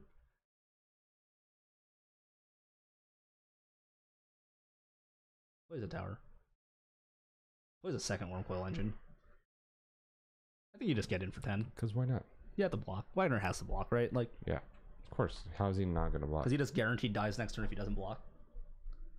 So, actually, he guaranteed dies even if he does block. So he has to Welding Jar to protect it. Takes 5. And I believe that leaves him on dead. Next turn. 3/6 Ancient Stirring is going to go look for something. Damping Sphere does not do enough. And he's going to play it, and he's going to extend the hand. Andrew takes it 2-0 over Wagner with Mono Green Tron over Green Affinity. Turn 3 Tron both games. Turn 3 Karn both games. And very anemic, unimpressive draws from Wagner. That was probably the worst I've seen any Affinity deck do in a while. Like, it's not that he didn't dump his hand. He did dump his hand pretty fast. It's just nothing there. Nothing mattered, right? Like, his hand was on the table and none of it did anything. Right. It's still kind of early-ish in the round. There might be a couple more games going. I'll see if I can get somebody over there. But yeah, so that's going to be it for this particular match. We'll see if we have another one coming up. If you are in the Southern California area and you are interested in playing Legacy this weekend, Legacy at Collector Legion is on Saturday. We're playing for Staples. First place is it's Tropical Island. First place is a Tropical Island. Second place is a Bayou. So big prizes for first and second, and we still have prizes all the way down to 8th, although not nearly as impressive as those, unfortunately. But still some phenomenal prizes, and it'll be a good showing. It's going to be a fun tournament. Legacy post Deathrite Shaman ban, so things will be wild. I've been messing around with a couple of pretty terrible Legacy decks myself. Played Hive Mind and Stacks, trying out some other less than stellar ideas. We'll see where that takes me in the end. On the other hand, we also have Modern PPTQ season coming up. There's some calendars available on Facebook if you want to go grind those. I believe there's a Modern PPTQ this weekend as well at Fire and Ice. And there's PPTQ on Sunday at Nightwear, the once a year modern event at Nightwear. So plenty of Magic tournaments going on this weekend if you are interested in grinding for those. Also forthcoming is, of course, the Pro Tour next weekend. That's going to be a lot of fun to watch. Team constructed. I'm excited to see what the pros are doing with Legacy, especially because it is post-ban. And actually, the proximity to the Pro Tour for the Standard actually gives us one of the few moments where pro players might be able to, quote-unquote, break the format before Moto does it for them, given that there's a 3-week prep period between the Pro Tour and the set release of M19. For instance, the Paradoxical Storm deck is out, but we don't even know if that's necessarily the best combo deck in Standard at the moment.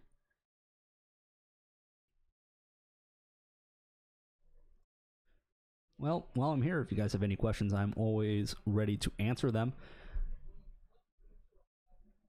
Let's see who is in the chat. Click. Yep, just like a lot of the usual people. Thanks for watching. We only have one more, potentially one more match for today, and that's gonna be about it. Otherwise, we'll be wrapping it up in about an hour or so, at the latest. More like 20-30 minutes at the latest. But yep, Legacy is fun. Modern's interesting right now. Mostly play Amulet these days, although I did put together Bant Spirits. Deck is interesting. It doesn't feel like it's better than Humans, but it still feels fairly solid, and it has like similar good combo matchups, and being able to play at instant speed is very nice, and your control matchup is pretty good as a result of that as well. Well, all the other Magic that is currently playing is fairly involved in their third games. Nobody's already in a second about to go to a third. All right. So that looks like it'll be it. So that means that we are done for the evening. Any parting thoughts? We saw some cool decks tonight. There's been a lot of variety at our shop lately, so it's really nice to see that there's not like 4 Affinity decks or 4 Pyromancer decks or 4 Humans anymore. Like there kind of was this funk where everybody was playing the same like 3 decks. What's the Hollowed One, Humans, Jeskai, and Affinity were like maybe like 2 Tron players or something. Those were definitely the big decks in the local metagame. But it's switched up a bit, which is cool. It keeps everybody on their toes, I guess. Yeah, mostly people trying new things just for fun. Mm-hmm. But yeah, I mean, it's a pretty good evening for Magic. I agree. We had some interesting decks. I mean, Wagner's deck kind of misfired on him in the last round, but I mean, he got here playing Andrew, so it must have been doing well for him in previous rounds. These were our 2 3-0s. Yes. So Andrew takes it tonight as the only 4-0, I believe, as the reigning, as the current champion of Collector Legion. So that's all I have for tonight. Already went over the Legacy event this weekend and some of the modern PPTQs. So that's all I got. I think that's it for us. Until next time, everybody, be safe out there, have fun, play more Magic, and other nerd stuff. Do nerd things, because it's good for you. And we'll see you next time.